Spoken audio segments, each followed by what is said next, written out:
Hey guys, welcome back to the channel. This is story about what if neglected by his family and village. Naruto leaves for a year and comes back completely different. Part 1. Before I start, please do support for more amazing content and comments for part 2. Do consider to subscribe my channel and share my video to your friends and check out the description as well. Let's start the video. In the backyard of the Namake's estate, Minato Namikaze and his wife Kushina Uzumaki were teaching their son Menma and daughter Narumi the different techniques in their arsenal. While the training was serious, the family was enjoying its outing as any complete family should. The only problem was that the family wasn't complete.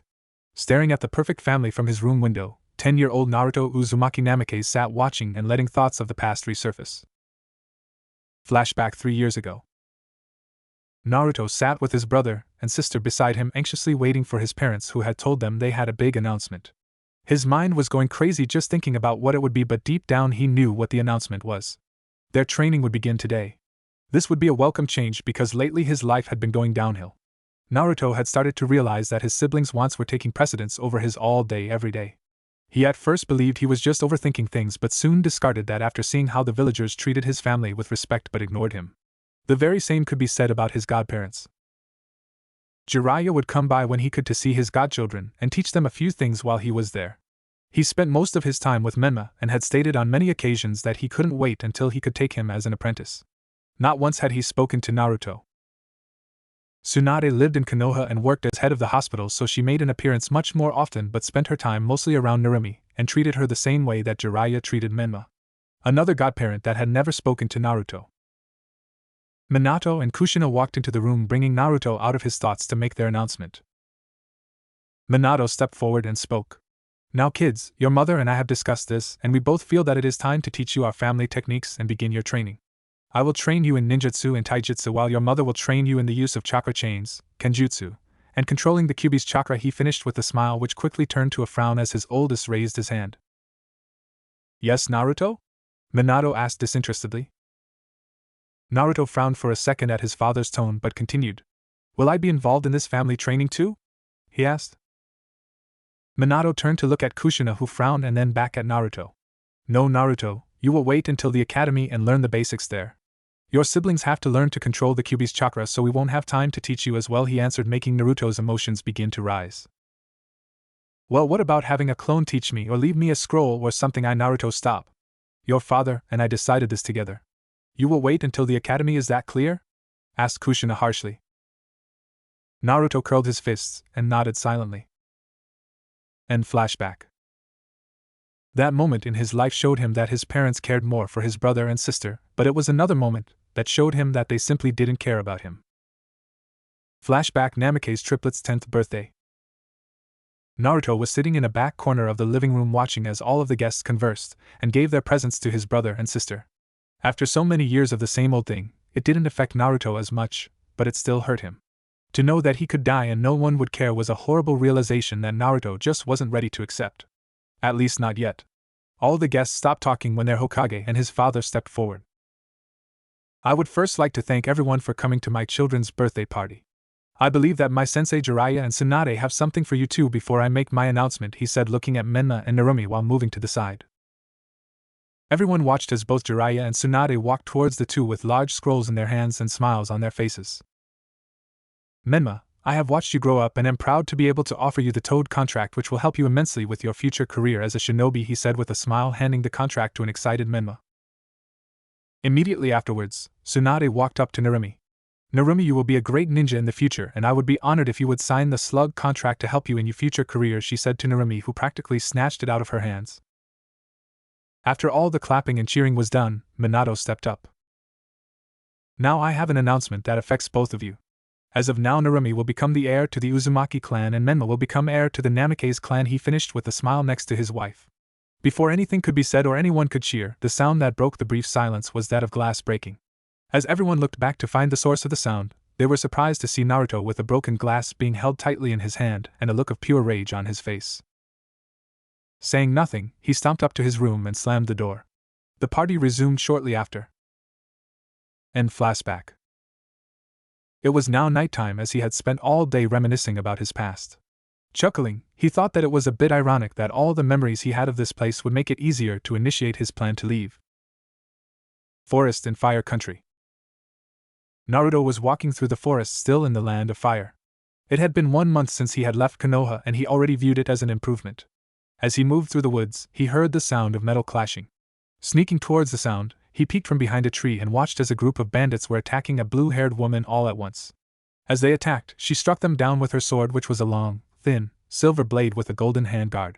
Moving quickly from opponent to opponent, she ended it by spinning quickly with her sword, slicing anyone who came near her. Naruto watched in awe at her skill. After the last bandit had fallen, she looked around and then fell to a knee, panting. As she regained her breath, she looked up and towards the tree that Naruto was hiding behind. She sighed as Naruto quickly stopped peeking and hid behind the tree. With his eyes closed, he kept quietly chanting, "Please have not seen me. Please have not seen me. You know, if you want to hide better, it might be best not to talk out loud," the blue-haired sword wielder suggested, interrupting his chant. Opening his eyes, Naruto got a better look at the woman. She was about 6 feet tall, slim, and had long blue hair that reached past her shoulders but was tied in a single braid. A gray skin-tight jumpsuit covered her. She looked to be about 20. Her sword sat in its sheath on her hip. Finally, he looked into her eyes. He was shocked that he saw warmth and kindness being directed towards him, as it was a new experience. He was silent as she smiled at him. "So kid, what are you doing out here?" she asked softly. Nothing really, I was just walking, that's all," Naruto replied quickly, which made the woman roll her eyes. "You know kid, you are a very bad liar, but I guess I'll let it slide for now. So tell me kid, what's your name?" she asked. Naruto pouted a little at being called a liar but responded to her question, sensing no malice from her. "My name is Naruto."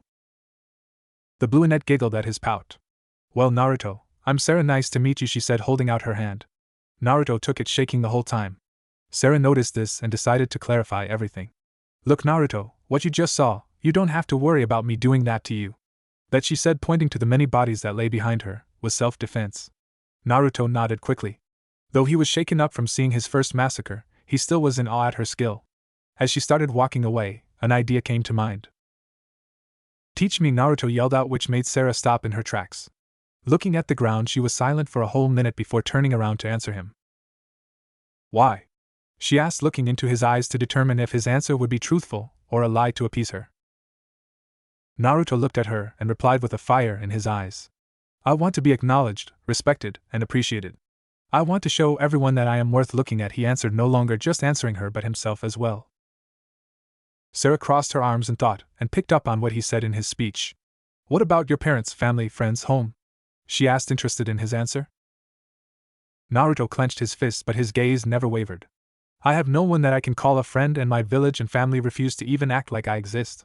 The way I see it, I have nothing to lose and everything to gain," he said with a smirk. Sarah looked at him for a long moment before laughing loudly. "Kid, I will admit that you've got guts to see someone kill a bunch of guys and then ask to join them," she responded with a smile. "Alright kid, come on." Naruto smiled his first genuine smile in a long time and rushed over to the woman. Time skip 1 year. Forest and fire country. "You're putting too much force into it, and it's making you too slow," chastised Sarah as she fought blade to blade with her apprentice Naruto. "Yeah, I know. I guess I'm just excited for tonight," he said with a smile before blocking a slash from his blue-haired teacher and jumping away from her. Sarah rolled her eyes at his remark. "I know, but for now you need to focus because I could have been done killing you by now. You're better than this, so show me," she yelled, hoping it got through to her student who had quickly become like a brother to her. "Fine then," he yelled back before gathering his katana in a reverse grip, smirking. Sarah pulled her sword near her face with a smirk, as well as the two prepared for a swordsman's end. Faster than one could see, the two appeared on the opposite side of each other, not facing each other. Both held their stances until Naruto fell to his knees with a slash across his bare chest. Sarah smiled before she unexpectedly fell with a weaker slash across her stomach that tore through her jumpsuit. "Ah, damn it, not again," Sarah shouted before going over to check her shirtless apprentice, who was catching his breath. Walking behind his kneeling form, she put her sword to his neck and whispered, "I win." Time skip midnight. "Well, looks like it's about time," Sarah announced to Naruto, who was practically jumping up and down in excitement. Over the past year the boy had grown. Now the 11-year-old stood at 5 feet tall, and was as muscular as an 11-year-old could be. He had learned a lot from Sarah, who was just one in a line of legendary swordsmen. She was the 10th swordsman, and her title was the Aqua Knight, as her sword and herself grew more powerful in the water. When it came to sword skills, no one was near as good as one who received their title the way Sarah did. This line of swordsmen were always the best, and soon Naruto would join as the 11th swordsman. Throughout the training, Naruto learned every special technique of each of the previous swordsmen in their unnamed group from Sarah, as she had learned from the 9th swordsman. It took him very little time to learn all she knew, which reinforced Sarah's multiple conclusions that the boy was special. She taught him chakra control, sensing, and usage, but did not teach him jutsu. Sarah sighed and looked at Naruto, who was staring at the sky. Tonight he would receive his individual sword, which would make him almost unbeatable in swordsmanship. When the clouds moved and the moon shined bright, Naruto felt something in him telling him to reach out. When he did, he watched as a flash blinded Naruto from seeing his outstretched hand. When the light died down, Naruto was holding his sword. His real sword. The blade itself was huge. It was about 5 feet in length and half as thick as Naruto's body. The blade was curved in a way that heavily resembled a crescent moon. The color of the blade was black, with the sharp side of the blade a shining silver. The handle was pure gold with a crescent moon in the center. As Naruto admired it, Sarah decided to speak up. So you've attained your title. Naruto, you now hold the title the Lunar Soldier, as it has been made evident by your blade, Sarah said seriously as Naruto paid close attention to her. Now you are probably wondering how you are holding something like that so easily, she said, smiling when he nodded yes. That is your sword and will be answered to you and you only. It has perfect balance, and you will be able to lift it in any way because it answers to you.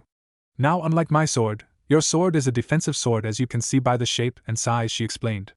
I understand, Master, Naruto said as he kneeled, which shocked Sarah since she had never been called master, just teacher or sis. Smiling, she told him to get up and follow her. As Naruto rose with his sword still in hand, he remembered what Sarah had told him about this moment, and about summoning his sword. Smiling, he flicked his sword up into the sky and it vanished, waiting to appear when it was called upon again. He followed Sarah to a nearby lake. Sarah looked at him with proud eyes. I knew you were special from the day I met you, Naruto. In this past year I've watched you grow, and have taught you everything I know. Now there is one thing left for me to give you, she said, smiling, and cut the right sleeve off of her jumpsuit, revealing a tattoo of a dragon wrapped around her arm. Naruto watched as Sarah bit her left thumb and rubbed the blood on the tattoo, which glowed, and mist covered the ground and water. As the water began thrashing and the ground began shaking, Naruto watched as a giant dragon-like serpent rose from the water. The creature was bluish-gray with an ocean blue head and piercing yellow eyes. Sarah smiled as she looked upon her summon. The serpent lord of the ocean, Leviathan. He was 3 times the size of Jiraiya the Sannin summoned Gamabunta, and could defeat even the mightiest Biju. Of course the serpent had not revealed its full size, which would be too much for a lake to handle. The serpent moved its head down to meet the two. Sarah, it has been a long time, Leviathan commented as softly as a giant water serpent could. Hello, old friend. I am sorry for my absence, but it's time, she responded with a small smile while Leviathan slowly nodded. Naruto, who was watching in awe of the greatness that was before him, he was brought out of his wonder by Sarah. Naruto, I would like for you to sign the water serpent contract, but only if you want to. Sarah smiled as she could tell he wanted to jump up in joy, but stayed respectful in the presence of the great beast that watched the events that were to unfold. Nodding quickly, she instructed him to apply his blood to her tattoo in order to become a summoner. When he did, the tattoo glowed, then disappeared off of her arm. Before Naruto could ask where it went, he felt a searing pain on his right bicep as the tattoo that was formerly on Sarah has transferred itself to Naruto's arm. Looking down, he regained his composure at seeing the tattoo on his arm. Does this mean that I am a summoner? He asked expectantly. Sarah nodded. Leviathan then saw the need to explain the contract himself, so he turned his gaze solely on Naruto, who immediately focused on what the Serpent Lord had to say. The water serpent contract is one that cannot be held on a simple scroll, so we form our contract on the summoner's body. We are one of the most powerful creatures in existence, so you must summon us accordingly. We do not fight small skirmishes. Our abilities are not limited by water, we can also be summoned on land as well. You may summon us using the standard hand signs for a summon, but it will cost you more chakra than most summons. We will only allow one summoner at a time, and the only way it can be passed on is willingly by the current summoner. Now, child, make the hand signs and summon your personal serpent. Naruto nodded and did as asked. Instead of smoke appearing, which was normal for summons, mist swarmed into a mini tornado, causing Naruto to look away. When he looked back, he was staring at a serpent about half the size of Leviathan but looked almost identical to him. Greetings, I am Levios, son of Leviathan, and your personal summon, he said with a grin, revealing a mouth full of teeth that could cut through steel like a knife through butter. Naruto liked him immediately. Hello, Levios. My name is Naruto, and I am honored to be able to summon you, he said both respectfully and excitedly, to the shocking amusement of the two serpents, who then left in a bed of mist, but not before looking up at the clouded sky. Right when Naruto was about to ask where they went, His senses went on alert, and he jumped just in time as Sarah missed with her sword. "Sarah, what are you doing?" a confused Naruto yelled out. Sarah stood tall.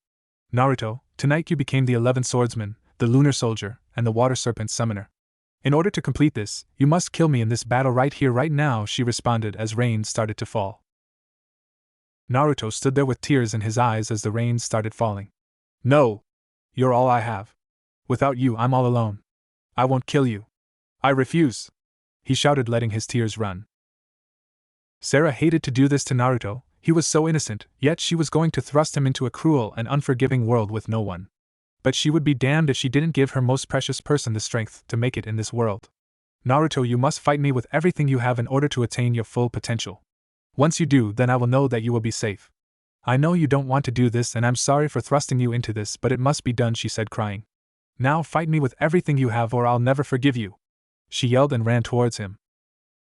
Listening to her reasoning strengthened his resolve, and he called his sword. When the blade appeared in his hand, he ran towards Sarah and the two clashed blades. Fighting with everything they had, the two slashed at each other as the rain fell harder. While Sarah was faster, Naruto had reach and power. As the two fought, Naruto drove Sarah away from the water, which would have given her a huge advantage, and further into the forest. Eventually the two came to a standstill, holding their blades against each other, but Sarah twisted her body to land a strike at his leg, forcing him down. "Well, I guess you won't be able to beat me. Shame, guess I'll have to look for someone else," she said, frowning disappointingly, but the frown was replaced with a small smile at her student's next words. "Look up, teacher," he responded. When Sarah looked up, she saw the full moon and knew it was over. The next thing she felt was a mix of pain and pride as she looked down to see Naruto's blade driven into her chest. As she fell, Naruto caught her and laid her down. Naruto watched as the life left his teacher's eyes. Sarah died with a smile, but it was little consolation. Naruto didn't fight the tears that came and repeatedly cursed himself and Sarah that night. When morning arrived, Naruto left the battle scene with a heavy heart. Sarah was given an ocean burial by Naruto and the water serpent Leviathan. Now it was time for Naruto to return to Konoha. Kanahigaku no Sato. Minato sat in his office fighting every Kage's worst enemy: paperwork. Deciding to take a short break, he got out of his seat to turn around and look at the village of Konoha. He smiled as he watched everyone going about their day as usual.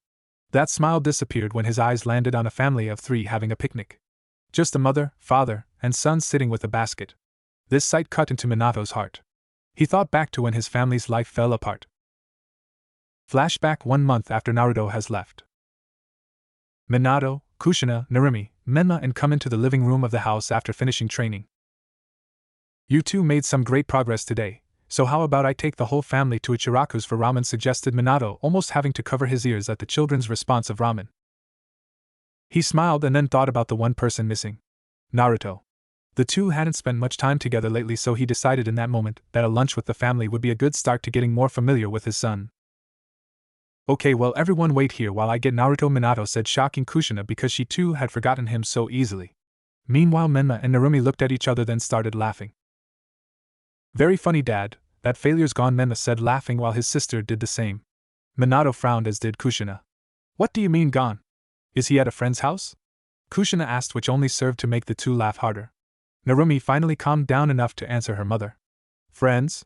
Who would want to be friends with that loser? He's been gone. Hopefully he's gone for good," she said, smiling.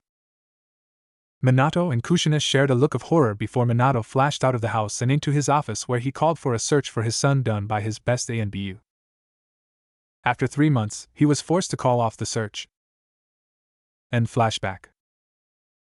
Minato realized how bad he had neglected Naruto but couldn't do much, so he entrusted the search to his sensei Jiraiya, who held regret in his heart as well.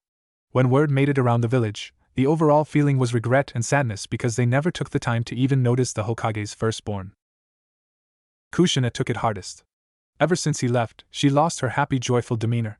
She continued to train her children, but they were forbidden from bad-mouthing Naruto. She slept in Naruto's room every night, crying herself to sleep. During the training of their 2 remaining children, Minato and Kushina began to see exactly who their children were. They were arrogant, as everywhere they went, they flashed their name and demanded what they wanted. They were selfish, as they never even tried to help others in need. After discovering this, Minato and Kushina realized what a horrible mistake it had been to take being clan heir away from their son. With that, they promised that when Naruto returned, they would treat him the way he should have been treated. respect and love that every child deserved from their parent. His thoughts were interrupted by the sound of knocking. Getting back in his seat, he announced that whoever wished to enter may do it now. His jaw dropped when one of his chunin entered with the boy who had been clouding his thoughts since he realized he left. His son, Naruto. Lord Hokage, this boy claims that he wishes to join our village and wished to speak with you, the chunin explained, earning a glare from Naruto for his boy comment. Minato quickly nodded. Thank you, you may go now and tell my secretary that we are not to be disturbed, he ordered, never taking his eyes off of his son. When the chunin left, Minato immediately went to Naruto to hug him but was stopped when he held up a hand, halting him. I'm afraid that I must ask that we keep this meeting professional and brief, Lord Hokage, Naruto said coldly, causing Minato to flinch and his heart to break a little. He nodded sadly and motioned for Naruto to take a seat. As Minato looked over his son, he realized how tall he was and how mature he looked. Naruto was the spitting image of his father. Naruto was wearing a black sleeveless shirt with dark blue pants, black fingerless gloves and black boots. Both seated, Minato asked the question that had been on his mind for the past year and a half. Naruto, where have you been, son? He asked. Naruto stiffened before responding. I have been training in the forests of Fire Country and believe that I am ready to take the genin exams with this year's class. While I do not know any jutsu except for the Shadow Clone Jutsu, the Transformation Jutsu, and the Substitution Jutsu, my other skills should put me well above qualified to take and pass the test, he said. Naruto had decided that while he wouldn't hide his skills, he wouldn't brag or explain them unless prompted to do so. Minato furrowed his brow when he heard Naruto's explanation. Are you sure, son? The class that will be graduating this year is mainly composed of clan heirs, so it might be difficult to pass, and there's also the fact that you've received no formal training. Minato stopped when Naruto leveled a cold glare at him. While I appreciate your concern, Lord Hokage, I assure you that I will pass regardless of my opposition, he spat. Minato sighed. Maybe he should let his son take the test. After all, the worst that could happen is that he wouldn't pass. Making his decision, he nodded and told him that he would see to it that Naruto was allowed to take the genin exam and that the academy would actually begin in a few minutes. Minato wrote on a piece of paper and handed it to Naruto, telling him that it would get him in for the exam. He also suggested that the two walk together, but Naruto quickly declined before getting up and making his way to the academy. Minato sighed sadly, but quickly smiled. His son was back, and no matter how long it took, he would get him back. Konoha Ninja Academy. Iruka Umino was giving a speech to his students before he started the genin exam when a blond boy walked in handing him a note from the Hokage himself. He was too busy reading the note to look at who had given it to him. After reading the note, Iruka's eyes went wide before looking at the boy who had taken his seat in the back corner of the room away from everyone else. Okay, class, we have someone who will be taking the exam with us today. Everyone welcome Naruto Uzumaki Namikaze, he said before a kunai flew near and cut his cheek. Just Naruto will do, Naruto said with no emotion. After this display, everyone was watching him, two children in particular. Narumi and Menma Uzumaki Namikaze were fuming that the worthless nobody of a brother was back. Iruka-sensei, why does he get special treatment, whined a boy named Kiba, who obviously thought it was not fair that he had to sit through Iruka's boring lectures for years, but this kid comes in and gets to take the genin test without such torture. Naruto has a note from the Hokage himself allowing it, so be quiet, Kiba. Now the exam has 3 parts which will be tested through taijutsu matches, ninjutsu demonstration, and the paper test you are receiving now, explained Iruka, while his assistant Mizuki finished handing out the last of the exams. Now that everyone has their test, begin! Shouted Iruka. It took Naruto 10 minutes to complete the pitiful excuse of an exam, and he was forced to wait for another 50 minutes, while everyone else finished before they were led outside. The academy training ground had a wooden board that ranked the students in who was best at taijutsu. Naruto scanned the board and was surprised to see that his idiot siblings held the top spots. Naruto was brought out of his thoughts when Iruka asked for volunteers to begin the taijutsu portion. Menma quickly volunteered, but not before issuing a challenge. I want to fight Naruto. Maybe then he'll realize how pathetic he really is, all the while smirking, while the rest of the students quickly agreed. Naruto, do you accept Menma as your competitor? Iruka asked, gaining a short nod in response. As Naruto and Menma entered the ring, Naruto knew what would happen. Today, he would humiliate his brother in front of all of his friends. Today, he would show Menma how much of a child he truly was in this adult world. When Iruka gave the signal, Menma quickly started attacking Naruto, thinking it would be over quick. His confidence quickly died after his pathetic brother dodged his strike. Then the next, and the next, and the next. Finally Naruto had enough. He dodged one last punch by simply moving to the side and quickly planted his fist in Menma's stomach, raising him off the ground. With Menma still on his arm, Naruto spoke. Years of training from two of the famous Sannin, the last Uzumaki from Whirlpool, and perhaps the most powerful Hokage in Konoha history, and this is what you have to offer. I must say that I am thoroughly disappointed, especially since you are supposed to be the best in your class at taijutsu. Well, it's my turn now, but don't worry, I'll make it quick, Naruto said coldly before throwing him 10 feet off the ground. When Menma started falling and reached about 3 feet from the ground, Naruto swung his leg right into the side of his head, sending him flying into a nearby tree. Everyone was at a loss for words. The son of the Hokage had just been destroyed by the clan reject. Iruka quickly declared Naruto the winner, and told Mizuki to take Menma to the hospital. As the matches went on, Iruka couldn't stop thinking about Naruto. He had been playing with Menma the whole time, and Iruka could see that Naruto hadn't even tried. 3 moves and Menma was out, and he knew that the kick Naruto used was not even half of the strength that he could have used. That type of power in someone so young scared Iruka, but not as much as the dead look in Naruto's eyes throughout the match. Eventually the taijutsu matches were over and the students were led back into the classroom. No one spoke. The way that Naruto had finished Menma like he was nothing was more than a little unnerving and made everyone keep their distance. As they all sat down and waited for their names to be called for the next demonstration, no one spoke. Naruto's name was the first one called. Naruto calmly rose from his seat and followed Iruka into the next room. Okay, Naruto, I need you to make 3 clones, use the substitution jutsu, and use the transformation jutsu, Iruka stated somewhat nervously. Naruto just rolled his eyes and began making 3 shadow clones, substituting himself with a nearby chair, and transforming into Iruka. He took his headband, ignoring the congratulations of Iruka. Naruto walked out of the academy with his headband tied around his arm. As he appeared outside, he noticed all of the families waiting for their child to come out with their headbands. There was Shikaku Nara, Inoichi Yamanaka, Chusa Akamichi and their wives, Suminazaka, Mikoto Uchiha and Itachi Uchiha, along with a few other civilian parents waiting for their children. The looks of surprise amused Naruto, and almost shocked him because he didn't think anyone knew who he was. He continued walking as the adults made way for him to leave.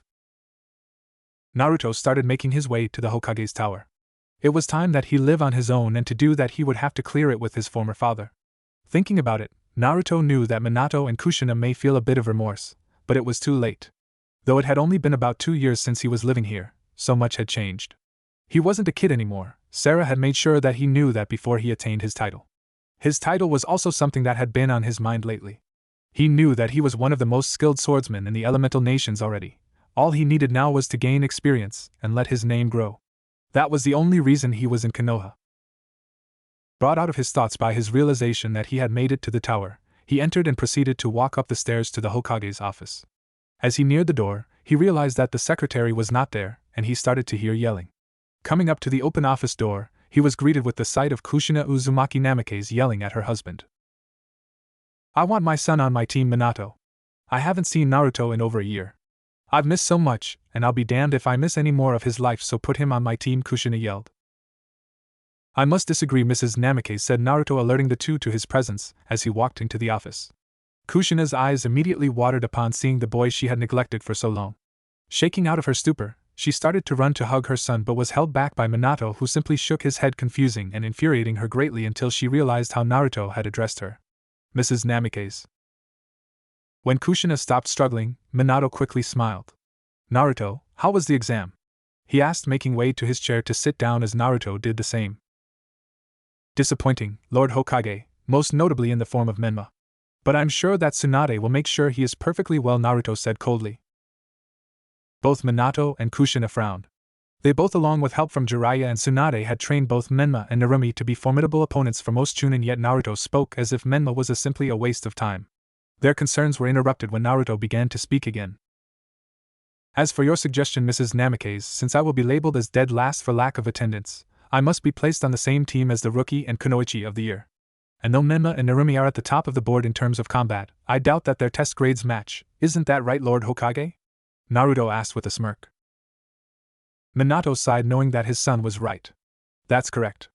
I don't have the final results for everyone yet, but it looks like the rookie of the year will be Sasuke Uchiha, and the kunoichi of the year will be Hinata Hyuga, Minato said tiredly.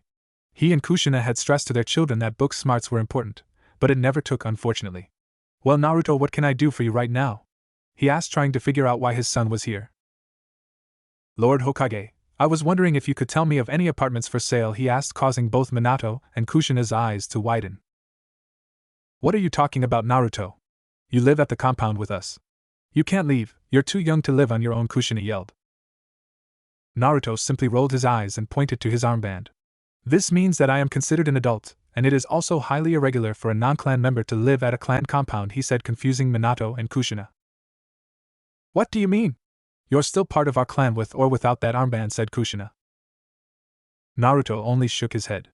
No, in accordance to Konoha clan law, once the title of heir is removed from said heir, they are hereby removed from that clan, replied Naruto without emotion. At this point, Kushina started crying and Minato felt ashamed. Are you sure about this, Naruto? Minato asked. Very sure, Lord Hokage, he replied coldly. After staring at his son for a few moments, Minato sighed and started writing down the address for an apartment in Konoha's red light district and handed it to Naruto, who took it and left with a simple bow. As Kushina continued to cry about losing her baby boy, he just prayed that Naruto would someday accept them back. Time skip 8 hours. Naruto was currently walking through the red light district of Konoha after just making an agreement to live in a nearby apartment with the landlord. As Naruto continued to explore the area, he sensed a follower. Smiling to himself, he started walking out of the way of the buildings and businesses until he finally came to a forest. After a few minutes of walking through the forest, he stopped. Without turning around, he spoke. You should know that following me is not the smartest decision, he said, then turned towards the area of the intruder. He was surprised when his follower revealed himself to be Itachi Uchiha. And why is that? Itachi asked with his arms crossed. Naruto chuckled. You are the Uchiha prodigy, Itachi Uchiha, correct? He asked, getting no answer. Would you do me the honor of sparring with me so that I may see for myself how much of a prodigy you are? He asked seriously. Itachi's eyes narrowed. It would be much too dangerous for you to fight me, he replied, trying to figure the boy out. Naruto smiled. Oh, trust me, Itachi, it won't be too dangerous for me, he replied, looking up. Beautiful night, isn't it? A full moon. I need to understand where I stand in this village, Itachi, so I must insist, Naruto said before reaching out his hand. To Itachi's surprise, a flash of light appeared in Naruto's hand, and when it died, in its place was a large sword that seemed like it would be impossible for Naruto to even lift with both arms, much less hold it in one hand. Itachi looked at Naruto one more time before making his decision. Looking in Naruto's eyes, he saw confidence and power. So out of curiosity, he reached back and unsheathed his Anbu Tanto and activated his Sharingan, which brought a smile to Naruto's face. I recommend that you go all out, yelled Naruto before vanishing. Itachi looked around before hearing a voice behind him. Or you might just die, said the voice, causing Itachi to quickly turn around and bring up his Tanto just in time to block a downward strike from Naruto's massive sword. The single strike caused Itachi's arms to go numb from the force behind the blow. Just as fast as the blow came, it disappeared, and before Itachi could react, Naruto was behind him and used his sword's blunt side to hit Itachi's back, sending him flying about 6 feet away before he hit the ground. Itachi quickly jumped up and barely dodged a swipe from Naruto's sword. Gaining proper footing, Itachi looked for an opening to attack but was finding none as Naruto started to advance his attacks onto Itachi, forcing him on the defensive. It was taking every bit of skill Itachi had to block each slash from Naruto. Eventually, Naruto slowed his attacks and Itachi took full advantage by attacking an opening that was left by Naruto on his left side, only for Naruto to quickly vanish and appear behind him. Once again, Naruto hit Itachi in the back with the blunt side of his sword, knocking the Uchiha face down on the ground. As Itachi lay there, Naruto jumped a few feet back and looked at him. I must say, Itachi, you are the second prodigy that I have faced today, and for the second time I am disappointed. Though I suppose Kenjutsu isn't really your expertise, is it? Naruto taunted with his sword held on his shoulder. On the ground, Itachi was thinking. He's moving too fast for my Sharingan to even catch a glimpse of him. I've been holding back, but I know he is as well. That sword of his is strong, and he knows how to use it. I may have to win this with ninjutsu, he thought before slowly getting up. Once Itachi rose, he started going through hand signs as Naruto watched with a bored but intrigued look on his face. Fire release. Great fireball technique, Itachi yelled as he blew out a large fireball towards Naruto. Naruto shook his head and began to spin his sword in his hand before re-gripping the sword and cutting through the jutsu. Once he did so, he looked up expecting to see Itachi but was met with nothing but the forest. As he was about to start looking for Itachi, a blade rested itself on the neck of Naruto. I win, spoke Itachi before the sound of clapping reached his ears. Turning around, Itachi was visibly surprised to see Naruto walk into the clearing clapping. Once Itachi turned, the Naruto he had a blade too poofed into smoke. Realizing what had happened, Itachi simply sheathed his sword and looked at Naruto. Well, Itachi, maybe it is too soon to write you off just yet, though you only did use one technique. Nonetheless, I'm satisfied. Good night, Itachi, Naruto said before turning around and leaving the forest. Itachi stayed where he was contemplating the short spar the two had. That boy has a bright future ahead of him. Maybe a good rival for Sasuke as well. Itachi quickly exited his thoughts as he quickly made his way to the Hokage's office. The Jounin senseis were picking their teams tonight at the tower, and he knew exactly who he wanted for his team after his quick spar, which would leave him undoubtedly sore for the next few days. His mother is the one who had talked Itachi into becoming a Jounin sensei, saying that it would be best for Sasuke to learn from Itachi. That, and she wanted him out of ANBU. He was hesitant to the idea, but now, after fighting Naruto, he knew this would be an exciting experience. So with that in mind, he reached the tower ready to fight for the mysterious boy to be trained under him.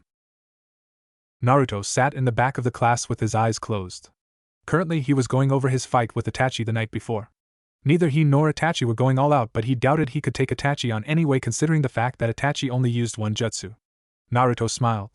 One thing did upset Naruto though, and that was the fact that Itachi tried to use a sword to beat him.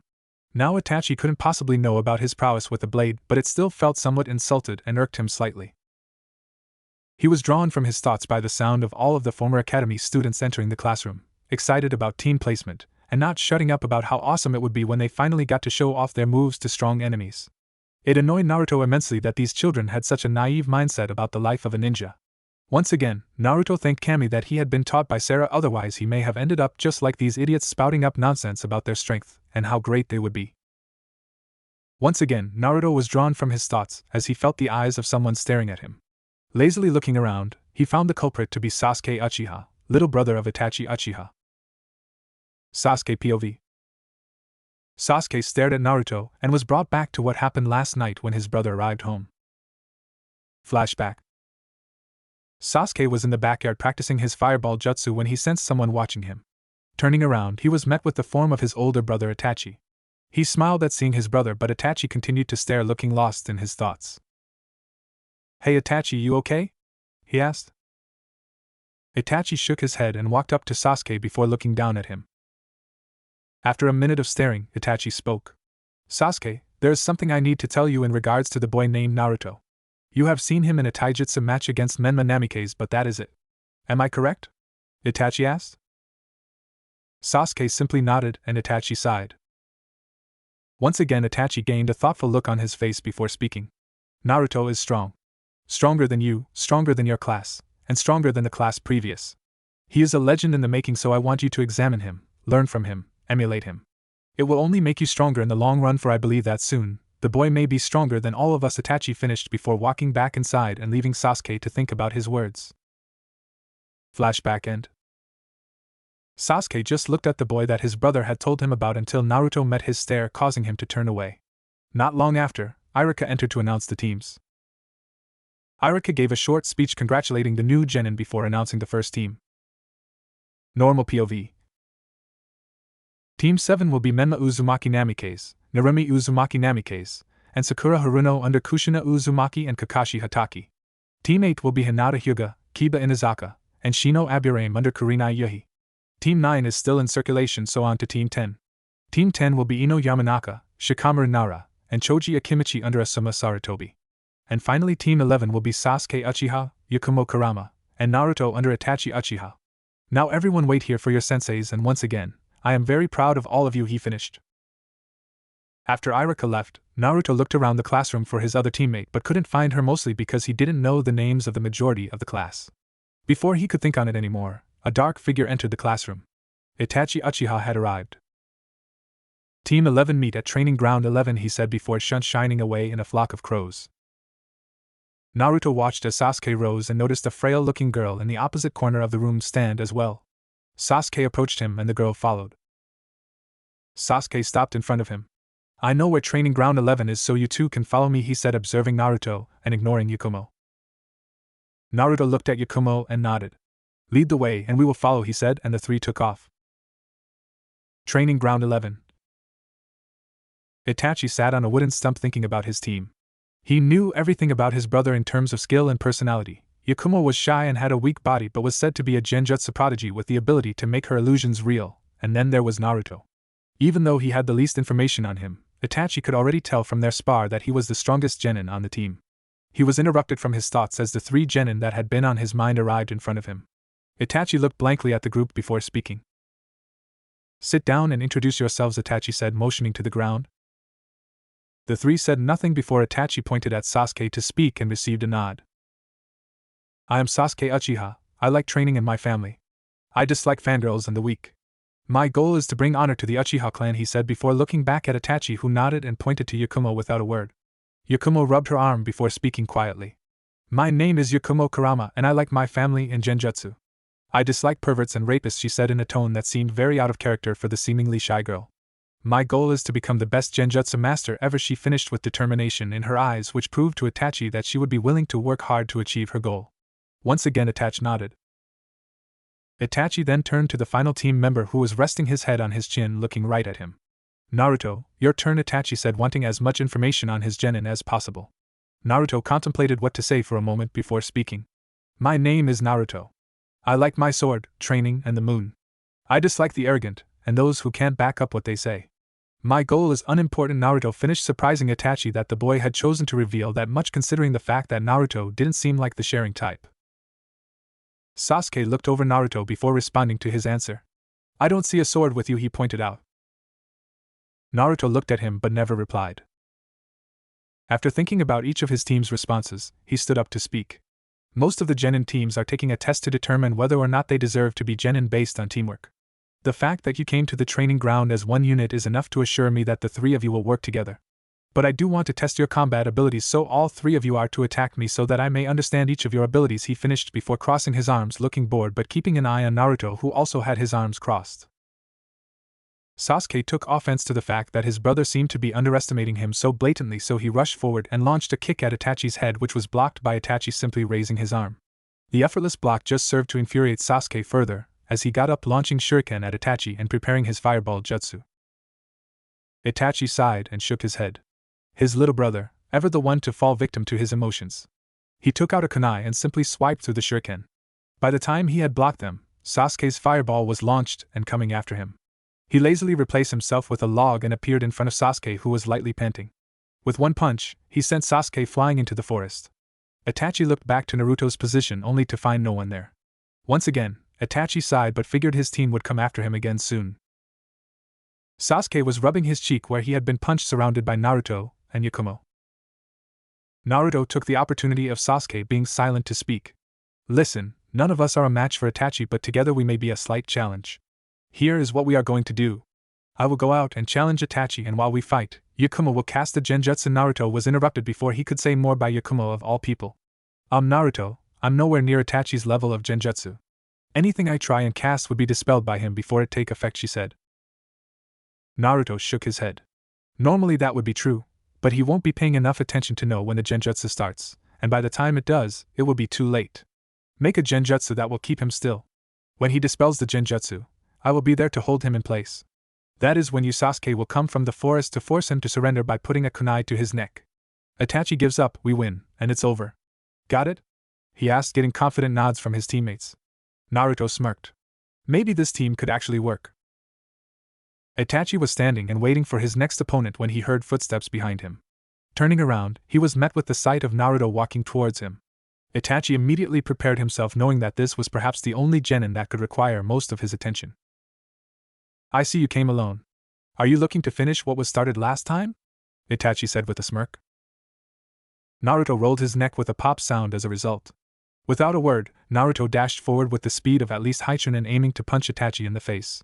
Itachi jumped back, but Naruto unexpectedly flipped after missing and brought his foot down on Itachi's shoulder, knocking him back. As Itachi was knocked back, he could already feel the bruise forming on his shoulder. Itachi knew that Naruto was skilled with taijutsu, so he started to think around it. He could fight Naruto with his sword, but something told him that his chances of death were higher than not. He could fight him with taijutsu, but there would be some explaining to do if he showed up in the Hokage's office later with multiple bruises, even if he wasn't trying. So that left him with ninjutsu. He had only seen Naruto use the shadow clone jutsu, so it might be best to make this into a ninjutsu battle. Itachi quickly did the signs and quietly said Great Fireball Jutsu, launching a very large fireball at his student. Naruto clenched his teeth but knew this was the risk of trying to make Itachi resort to using ninjutsu only. Naruto stretched his arm, and as it did the night before, his massive sword appeared in his hand.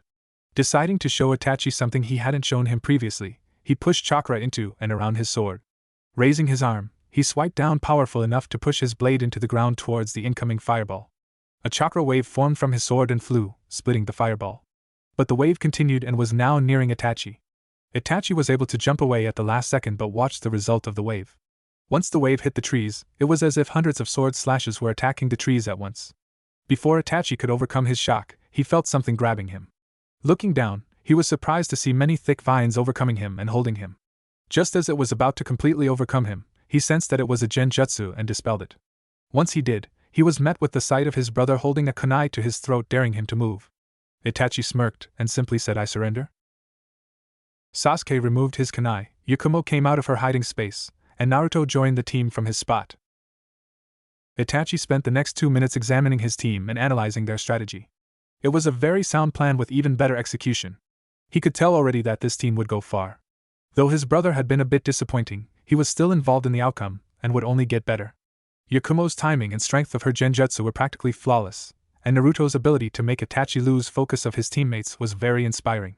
Yes, this team would go far. "We're done for today, go home and rest. We meet tomorrow at 6 in the morning and don't be late," he said with a small smile, leaving to go to the Hokage's office. Had he turned around, he would have seen the sight of his 3 genin wide-eyed and open-mouthed. After Itachi had left, the 3 simultaneously shouted 6.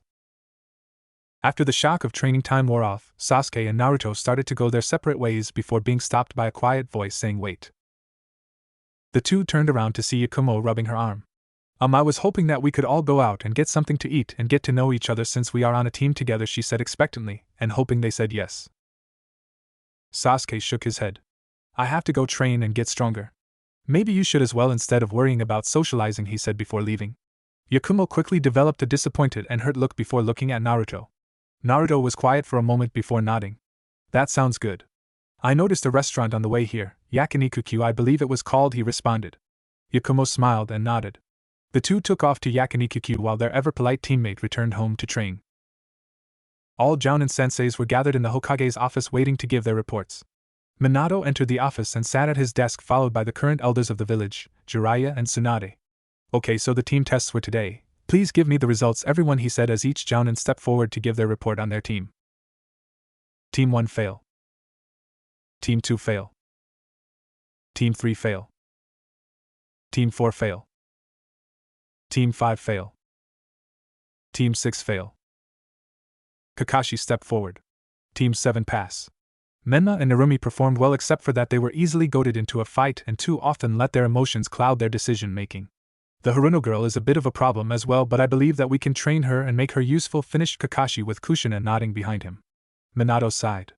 He knew that his children would pass, but they did let their emotions override their judgment, a trait they undoubtedly got from their mother. The Sannin behind him chuckled as did a few Jounin. Minato nodded and motioned to Kurenai. Kurenai stepped forward to report. Team 8 pass. Hinata has potential in Gentle Fist but too hesitant, whereas Kiba is too impulsive, but Shino is very intellectual and was able to get his teammates to follow his plan of draining me of my chakra. Then Kiba and Hinata alternated in their clan styles against me, she said. Asuma took a puff of his cigarette before being elbowed in the gut by Kurenai. Team 10 pass. Ino commanded Shikamaru and Choji to get me in place for her to use her mind transfer jutsu to beat me, he finished, and then stepped back. Minato didn't know what to expect when Itachi stepped forward. He hoped the team passed for the sake of his son, as did Kushina, who was nervously looking at Itachi. The Jounin in the room, however, were sure that the team assigned to Itachi Uchiha had failed, despite his brother being on the team. Team 11 pass, he said, causing whispers to start among the other Jounin. Minato quickly got tired of the whispers and said loudly quiet before motioning to Itachi to continue. Itachi took a deep breath. "What I say may not be easy to understand, but please let me finish before questions are asked," he said, getting a nod in response from Minato. "Team 11 has greater potential than that of the Sannin," he said, which immediately gathered shouts from the other Jounin, narrowed eyes from the Sannin, and wide-eyed responses from Minato and Kushina. This time Minato had to shout quiet to get everyone to settle down. "Please continue, Itachi," he said. Itachi simply nodded. "Before I explain what happened for me to come to this realization, I will tell you of my students. Sasuke is strong for a genin but needs training and perhaps a new mindset.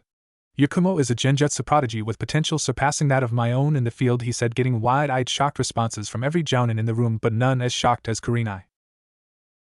Minato was shocked at how much praise Itachi was giving before realizing he had not heard about his own son yet. "And Naruto?" he asked, getting the attention of everyone in the room, especially the Sannin, who wanted to know how strong the boy was.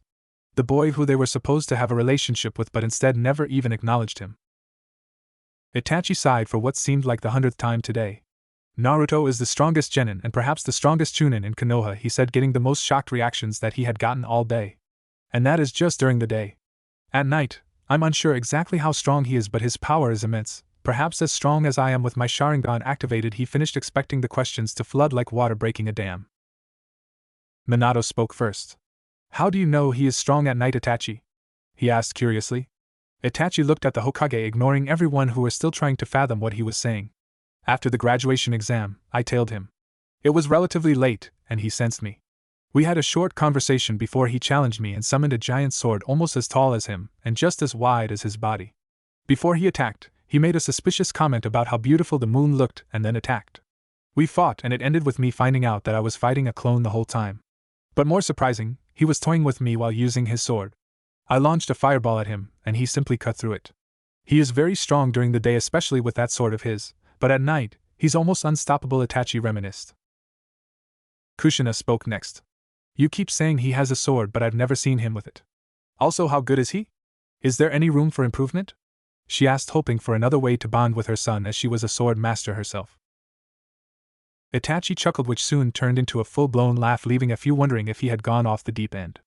I don't know how, but he just holds his arm out and the sword appears into existence.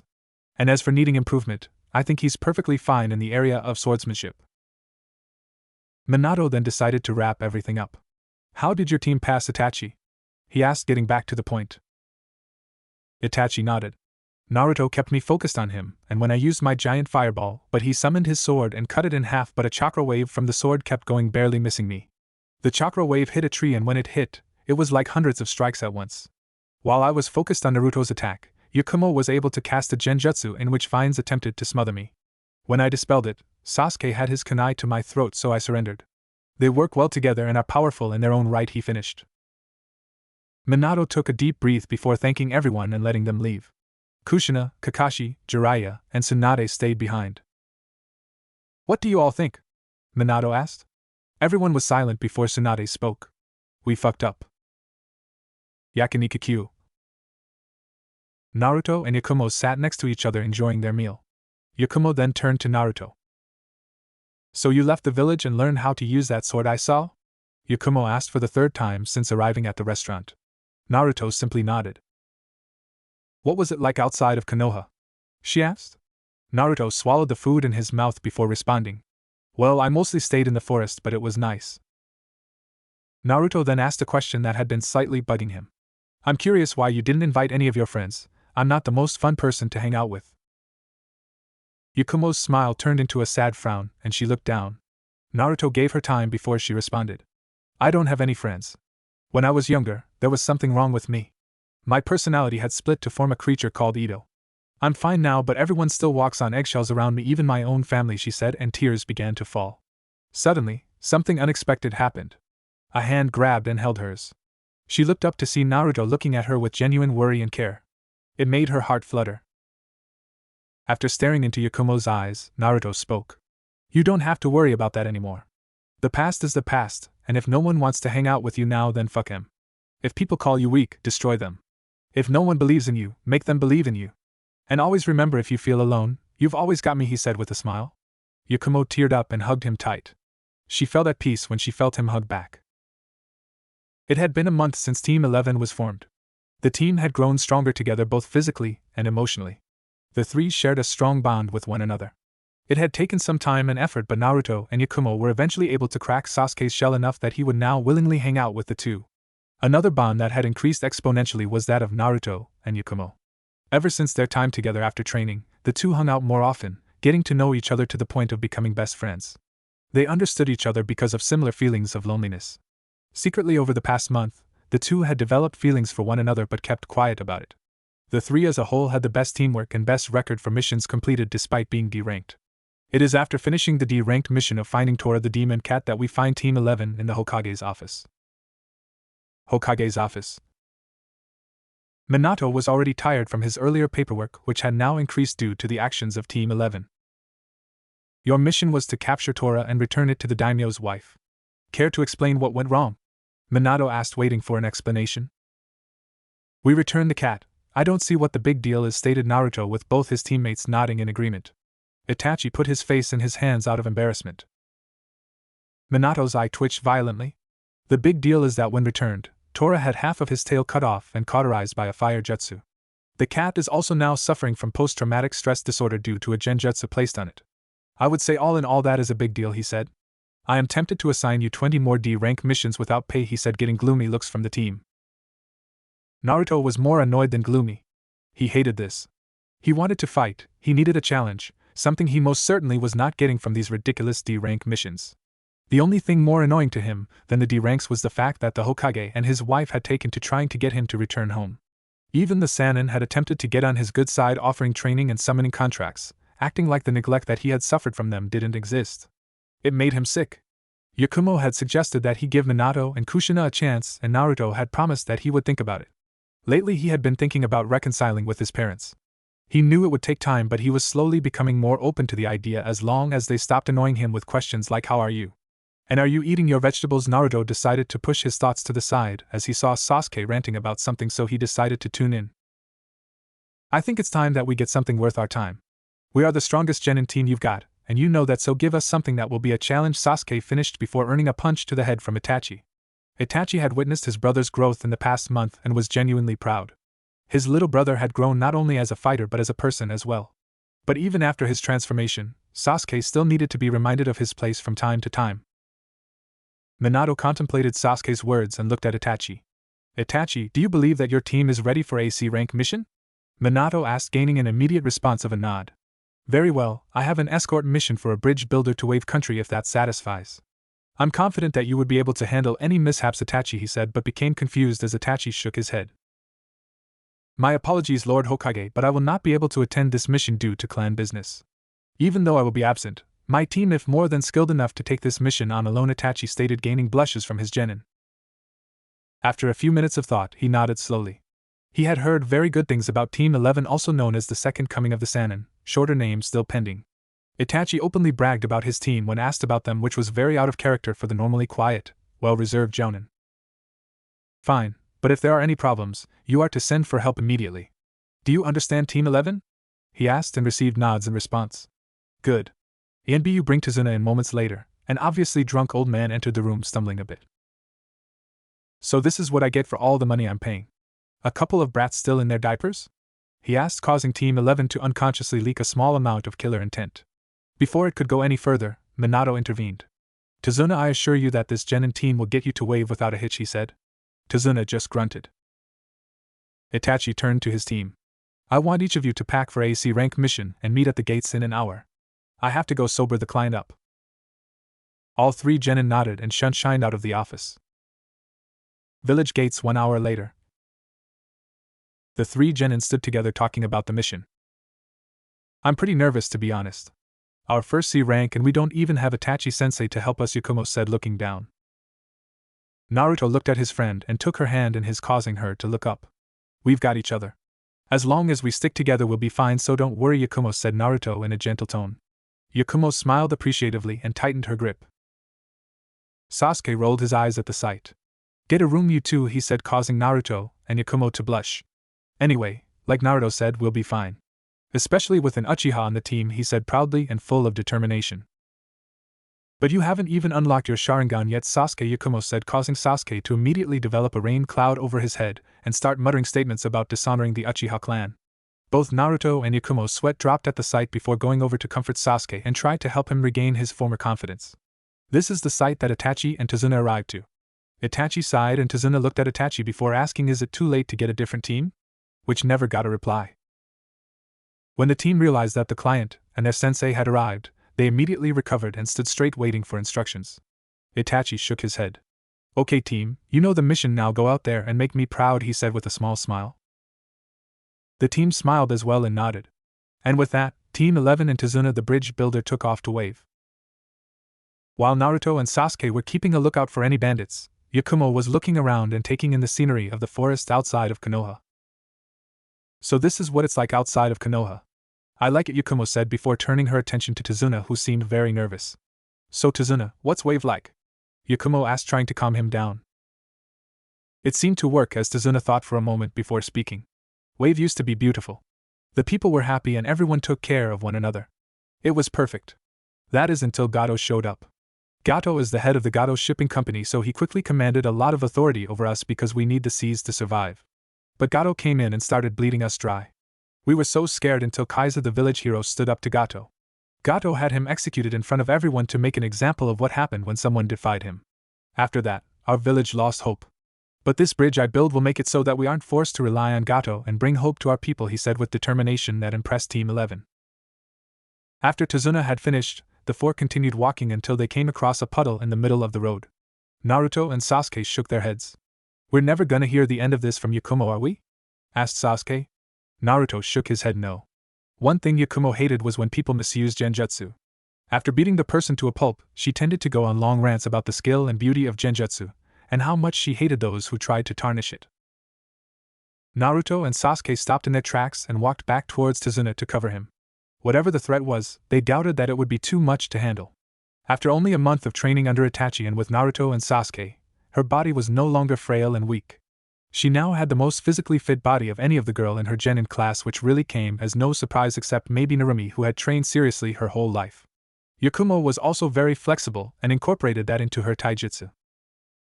As Yakumo and Tazuna stopped to see what was wrong, Yakumo saw the puddle in the road. Her eye immediately began twitching and a vision of the Shinigami appeared behind her. Clenching her fists, she walked forward until chains from the puddle tried to wrap around her, but she jumped straight up, avoiding them. After the chains fell, two figures jumped out of the puddle, both wearing hidden mist headbands with a scratch through the symbol. Naruto folded his arms. The demon brothers Gozu and Meizu? Interesting, Naruto said before narrowing his eyes. Sasuke looked at him. You know them? He asked, and Naruto shrugged. On the way back to Konoha, I read the bingo book. These guys are C-rank Chunin level opponents, said Naruto. You think she can handle both of them? Sasuke asked, getting a blank stare in return. Looking back to the battle, Sasuke muttered, you're right. Stupid question. Tazuna in the meantime was internally panicking and praying that he was not about to get a few kids killed. Currently Yakumo was simply dodging the attacks from the demon brothers with such fluidity and grace that it infuriated them. It infuriated them because it was a sign that this little girl was toying with them, and from the look on her face, she was bored. Their opinions were correct.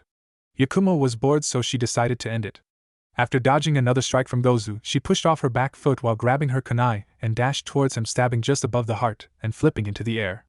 As she came down, she brought her foot down on Meizu's shoulder, knocking him down. Naruto and Sasuke, seeing that the battle was over, approached Meizu. Naruto stepped forward. Let's make this quick and simple, shall we? Your brother is going to die if he doesn't get treatment, and you are going to die after my friend here, he pointed to Yakumo, puts you in a genjutsu that makes you wish for death. Or you could tell us why you attacked us, we let you go, and hopefully never see you again. Choose now, Naruto ordered in a dark tone.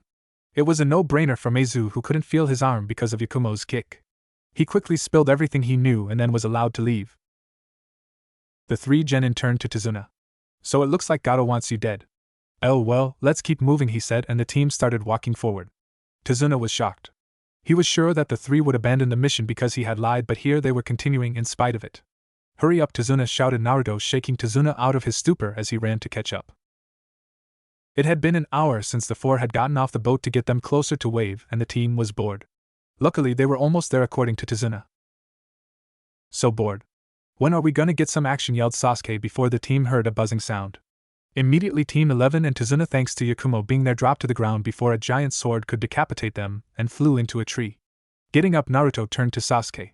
You just had to jinx it, didn't you, Naruto said, and Sasuke had the decency to blush in embarrassment. Naruto shook his head and looked at the sword, which now had a man crouching on it. The man wore wrappings around his lower face and had a hidden mist headband with a scratch down the middle like the demon brothers. Zabuza Momochi, demon of the hidden mist, a rank missing nin of Mizukage, wanted for attempting to murder the current Mizukage. What a treat, Naruto said, focusing mainly on the sword Zabuza was crouched on. If he played his cards right, he might be able to get a sword fight worth his time. Hand over the bridge builder and I may let you live, Zabuza said plainly, but keeping his eye on the blonde, who had a growing smile on his face which was a bit concerning. Naruto started chuckling, which soon turned into a very loud, insane laugh. After catching his breath, Naruto turned to his teammates and simply said, "He's mine," before holding out his arm. To Zabuza and Tazuna's shock, a giant sword appeared in his hand. Well, Zabuza, it's been some time since I've gotten a challenge in a duel. Hopefully you're worth my time. Fingers crossed, he said with a smile and resting his sword on his shoulder. Zabuza jumped off his sword and pulled it free before taking his stance. The way this boy talked both confused and pissed him off. He was confused by the amount of confidence he was exerting, but pissed off that this child thought he could stand up to him with a sword.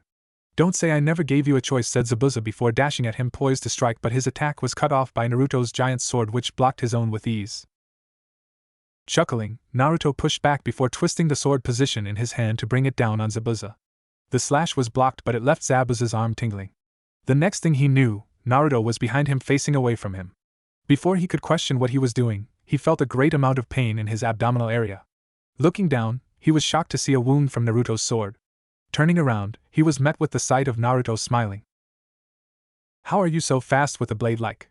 Zabuza asked while Naruto's smile just grew larger in size. "It's a secret," he said before disappearing and reappearing in front of him. Before Zabuza could react, Naruto punched him in the face, sending him flying. While flying, Naruto disappeared again and sent him upwards with a kick that landed close to his spinal cord. Once again Zabuza flew into the air and landed roughly on the ground shortly after. Zabuza groaned but got up. "I thought you said this was a sword battle. I expected you to be using only your sword," he said. Naruto blinked a couple of times before responding. "Are you a genin? You certainly have the mindset of one if you would agree to such terms. And if we were just using swords, you would be dead by now. Use jutsu if you must.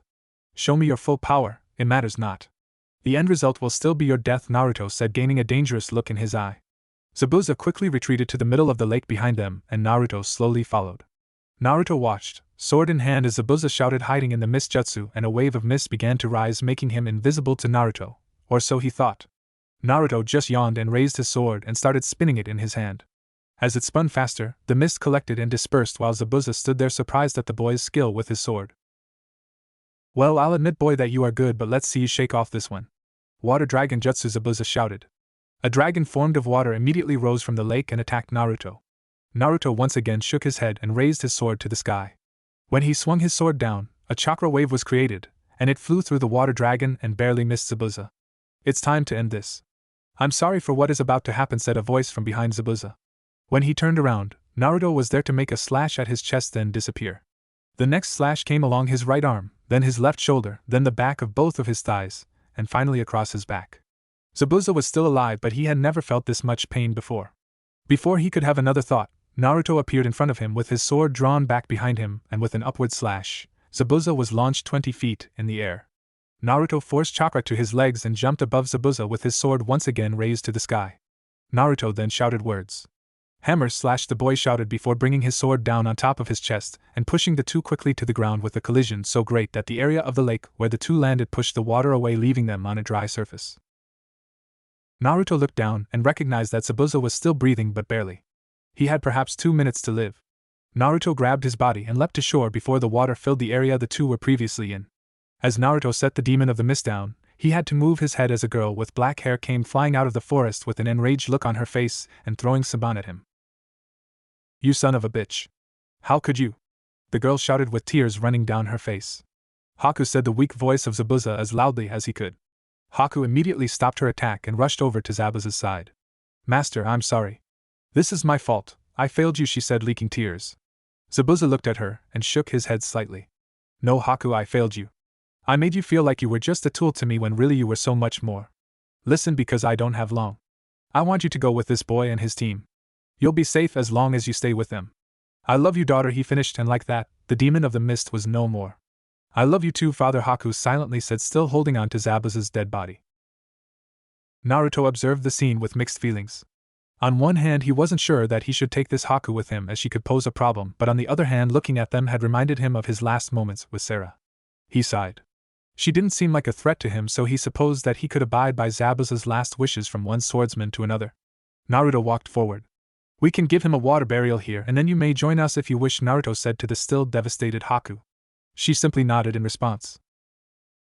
Naruto walked back to where his teammates and Tazuna were. Sasuke and Yakumo came up to him. "Are you alright, Naruto?"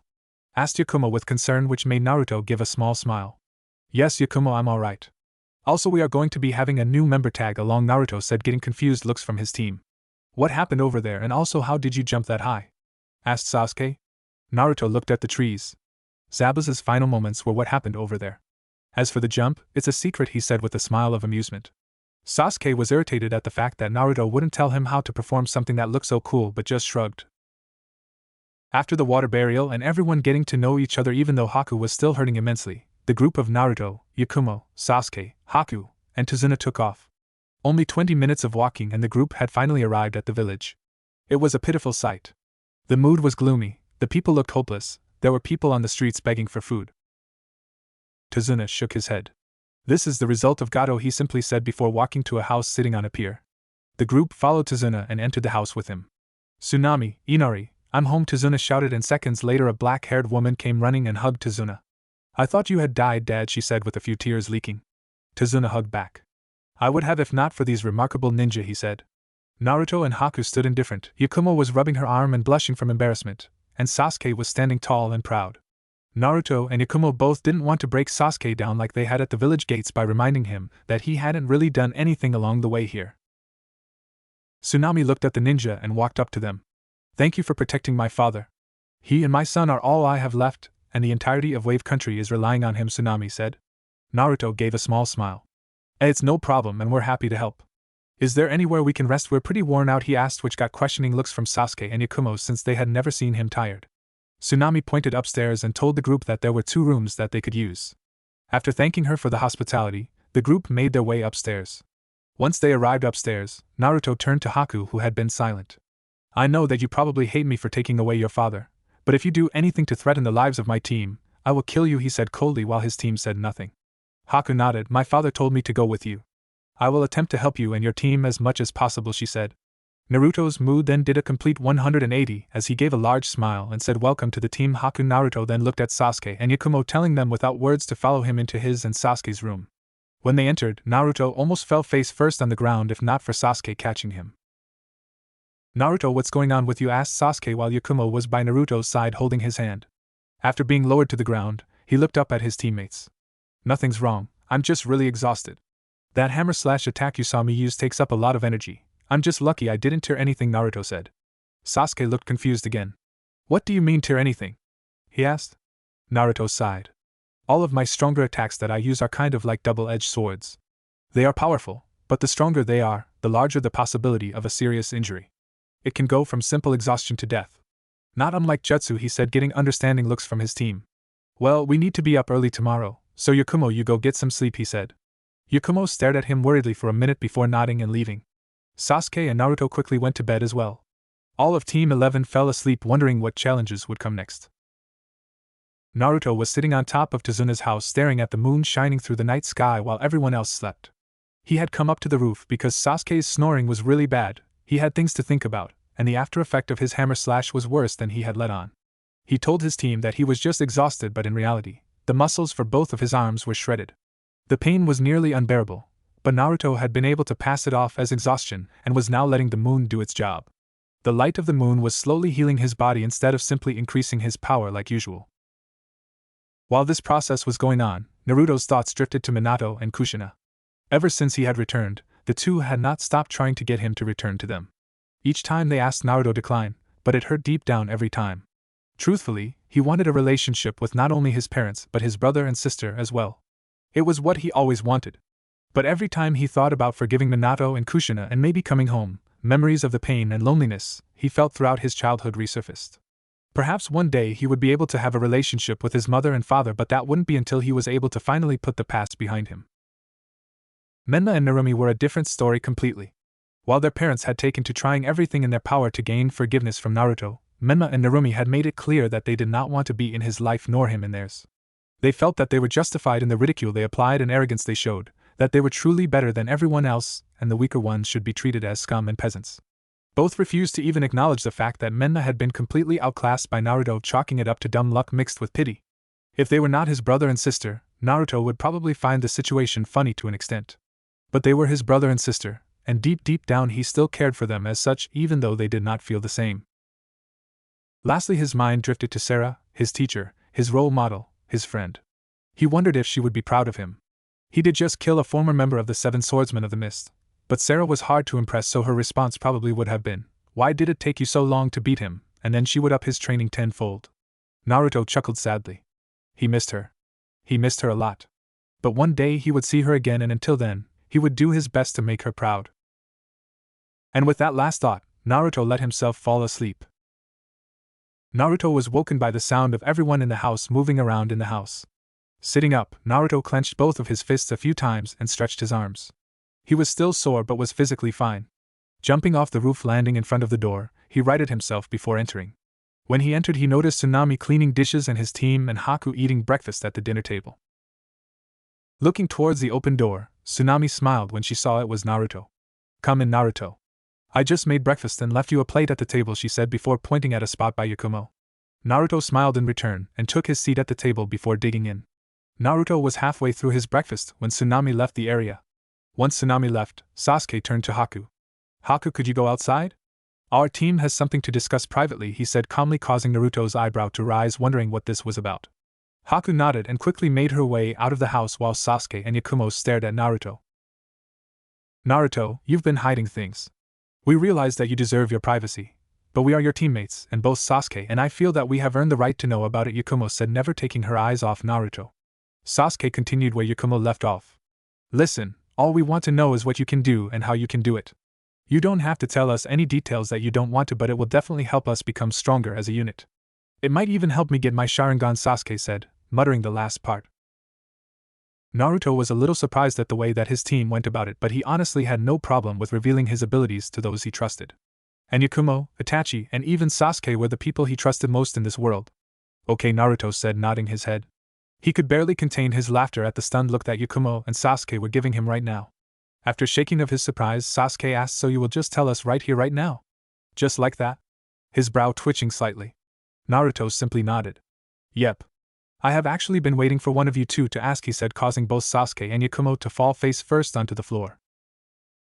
After getting up, both Yakumo and Sasuke started thinking of questions to ask Naruto. Sasuke was the first to voice his question. "Okay, where did you get that sword you always use and who taught you how to use it?" Sasuke asked, and noticed that Naruto's amused demeanor quickly turned into a slightly depressed one. After a few moments of staring at the window, Naruto answered. "The sword is, well, a little complicated. It all happened when I left Konoha. You see, there is a line of legendary swordsmen that I am a part of. I'm the 11th swordsman of them, and when I was truly accepted as one, the sword appeared in my hand," he said, rubbing the back of his neck. Sasuke looked at Naruto as if he was crazy but knew that he wasn't one to lie. "And the one who taught you?" Sasuke asked. Naruto just shook his head and replied, "She's gone now. That's all you need to know." While Sasuke contemplated on the answers he had been given, Yakumo looked at the boy who she considered her best friend.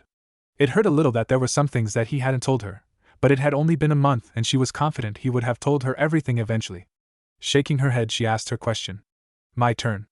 How strong would you say you are?" she asked. Naruto looked up in thought while Yakumo and Sasuke were leaning and expecting him to say something like Sannin of Kage level. Naruto looked at the two and replied, "I don't know," causing Yakumo and Sasuke to once again fall face first onto the floor. When the two got up, Sasuke, with his eyebrow violently twitching, yelled out, "What do you mean you don't know?" Naruto shrugged. "I don't know. I'm pretty strong in the day, but at night it's a completely different story," he said, eliciting confused looks from his teammates. "What do you mean by that? Why would the time of day change how you fight?" Yakumo asked. Naruto smirked. "Well, when the moon is shining, my strength triples," he said, watching Yakumo and Sasuke's jaws drop. While Sasuke and Yakumo were still recovering from shock, Tazuna came down the stairs. "Everybody ready to build a bridge?" Tazuna asked, getting a nod from Naruto but no reaction from the other two. Naruto sat on the edge of the unfinished bridge, keeping an eye on Haku and the production of the bridge while Sasuke and Yakumo were sparring in taijutsu. With the help of Itachi, Sasuke was practicing the Uchiha taijutsu style but still couldn't use it to its full effect because he didn't have his Sharingan yet, while Yakumo used a style that Itachi helped her create. The style involved a lot of dodging, taking advantage of her flexibility, and allowing the opponent to overexert themselves before landing quick rapid strikes to open areas. It wasn't perfect, but it fit her combat set, especially since she was supposed to be a genjutsu specialist, which weren't expected to be well versed in terms on taijutsu.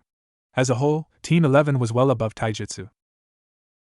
Naruto's attention was then shifted to a few of the workers having a heated argument with Tazuna, so he decided to listen in. "What do you mean you quit? Don't you see how much we need this bridge? What this bridge means?" Tazuna asked with a furious expression on his face. The workers were looking towards the ground with apparent shame on their faces. "We're sorry, Tazuna, we really are, but we've got families. If we get on Gato's radar, then the same thing that happened to Kaiza is gonna happen to them. We're just thinking of our families, and honestly you should too. Tazuna, the lead worker, finished, barely able to look Tazuna in the eye. By this point, Sasuke and Yakumo had come back from sparring and were now listening in. Before they could add their opinions to the discussion, their team leader did. "Cowards," Naruto said coldly, hopping off the edge of the bridge and walking to where the conversation was taking place. "You have the opportunity to save this country. To prove that you won't bow down to that pathetic bug Gato. Tazuna continues every day building this bridge, knowing full well the dangers of crossing this tyrant, but in every revolution, there is sacrifice. If you truly believe that the cause is not worth sacrifice, then leave. But if you look upon your once beautiful country and feel sadness and the urge to change it, then stay, for I swear here and now that this bridge will be finished with or without you. So I ask, will you be the one who gave in to Gato's demands, or will you be a hero and save this dying nation?" He finished, causing the workers and Tazuna even to look at him with newfound determination and resolve. The workers went back to work, filled with a fire that would only be extinguished through death. Tazuna looked at the workers and then nodded towards Naruto. No more words needed to be said. It had been a week since Naruto's speech, and at the moment, bridge production was on hold for a day. Tazuna saw fit to give his men a day off because they were so far ahead of schedule, due in no small part to Naruto. Naruto, Sasuke, Yakumo, and Haku were sitting in the living room of Tazuna's house hanging out. Over the past week, Haku had proven to be not only trustworthy but easy to talk to as well. Team 11 and Haku now got along as if they were never enemies, instead childhood friends. The team had learned that she was the holder of the Hayatan bloodline, which Naruto and Yakumo thought was cool. After finding out about Haku's bloodline, Naruto thought it would be fun to mess with Sasuke by turning to him and asking him, "Why hasn't your bloodline activated?" Which resulted in Sasuke sulking in a corner and growing even more insecure about his lack of Sharingan. Despite this, Sasuke and Haku actually got along really well. Since Naruto and Yakumo usually stuck together, Sasuke was left with Haku and the two had gotten to know each other really well. The two considered each other good friends already. Haku loved hearing stories about Konoha and Sasuke's family. Their friendship got to a point that Sasuke eventually asked Haku if she wanted to stay at the Uchiha compound when they returned to Konoha until she could find her own place, to which Haku accepted. Throughout entire conversation, both Sasuke and Haku were blushing like crazy. Everything was relaxed until, while in the middle of Yakumo's explanation of a new genjutsu idea, Naruto stood up with a serious look. Looking at his team and Haku, he said, "Trouble on the bridge," before rushing out the front door. Yakumo quickly followed while Sasuke turned to Haku, knowing who it was on the bridge. "Haku, gather the town, it ends today," he said, gaining a nod from Haku before quickly following his teammates. Naruto, Yakumo, and Sasuke quickly made it to the bridge to find a short man in a suit and sunglasses, a tall man with long white hair tied into a ponytail and holding a katana at his side, and a mob of at least 200 thugs lined up behind the two. The group focused on the short man as he stepped forward to speak. "So you are the ones who have kept that idiot builder alive. I must say that you've been a very big inconvenience for me, but if you throw enough money at a problem, it tends to go away," he said with an evil smirk. After Gato was finished, the man with the katana stepped forward, flaring his chakra. As he unsheathed his sword, Naruto started walking forward with a smile. "You two take care of those thugs, leave this guy to me," Naruto said confidently. Yakumo looked ready to protest, but Sasuke put his hand on her shoulder and shook his head. "He'll be fine, for now we have a bridge to protect," gaining a nod from Yakumo, and with that the battle for the bridge had begun. Naruto looked across the bridge at his opponent with a smile. "Why don't we take this to somewhere less crowded?" suggested Naruto, to which the white-haired man simply nodded too. Making their way away from everyone else, the two entered a clearing in a nearby forest. Upon arriving, the two faced each other, Naruto summoning his sword and his opponent unsheathing his katana. "I sure hope that you know how to use that thing. I haven't had a challenge in forever," Naruto said with a grin. The white-haired man chuckled at Naruto's statement, causing the genin to frown. He then spoke to the boy facing him. "Yes, not many can compare to the grace and power in which Sarah wielded her blade," he said, visibly shocking Naruto. "She certainly was one of our strongest members, so I'm excited to see how her apprentice measures up," he said with a grin before flaring his chakra. The genin started shaking and asked, "How do you know that?" before getting his nerve back. The man smirked. "Well, any self-respecting swordsman would be able to detect the power coming from that blade. As a matter of fact, your sword is even stronger than Sarah's, and her sword was the strongest I had ever come across. As for how I know her, that's a secret. Now let's get this over with," he said, causing Naruto to fall into his battle stance. Both swordsmen ran at each other, with each strike between swords causing sparks to fly. Naruto was swinging his sword trying to find an opening, but his opponent's form was perfect. Naruto, having enough of close combat, jumped backwards and swung his sword, releasing a chakra wave that flew towards the unnamed katana wielder, who just smirked. When the wave arrived, he simply rose his katana and held his ground against all of the strikes compounded in the wave. Look, kid, I've actually got an appointment to keep, so what do you say we just end it right now, one last strike? He asked, angering Naruto, who felt underestimated. The boy just nodded and held onto his sword tighter while making a final dash towards his unknown opponent, while he did the same. The two ended up 10 feet away from each other, backs to one another. Naruto smiled before feeling a sharp pain and dropping his sword, which vanished before it hit the ground. Looking down, he saw a large gash across his chest. Falling to his knees, he had one thought: I lost? His opponent stood up and walked over to stand in front of Naruto. Well, I must say, you are more than I expected. You even managed to nick my shoulder, but all for naught, right? He said before shoving his katana into Naruto an inch above his heart and out his back, causing Naruto's eyes to widen and yell out in pain. Just as quickly as the man had stabbed Naruto, he removed his sword and resheathed it before turning away and leaving, only to stop after walking a couple of feet. By the way, kid, the name's Iliel, he said before vanishing, leaving Naruto on the ground holding his hand over his recent wound. Naruto was holding the area where he had been stabbed, trying to ignore the gash on his chest when he heard the sounds of battle.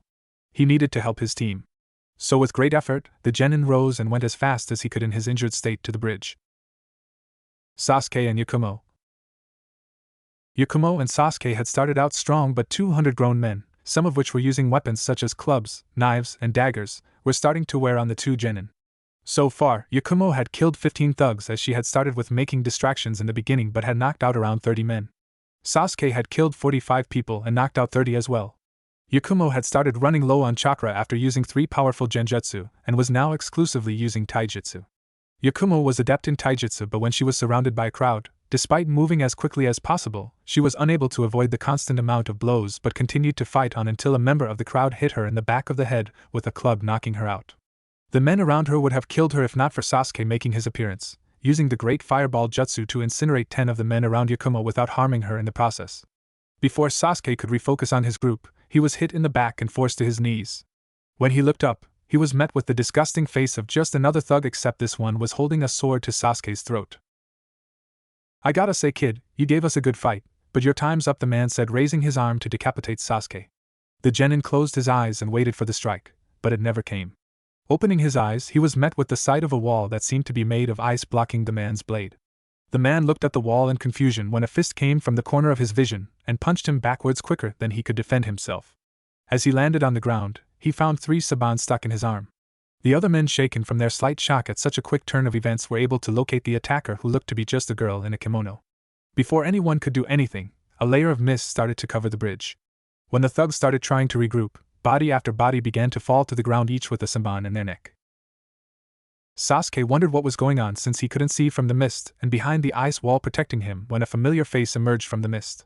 Haku, said Sasuke with a slight smile, gaining one in return from the girl who approached the genin, kneeling down to meet his eyes. Sasuke, I'm glad I wasn't too late, she said with a slight blush. No, I think Yakumo over there is gonna need some help soon, but I think the 2 of us should be able to take on the rest of those guys, he said, gaining a nod from Haku. Sasuke stood up with a little assistance from Haku.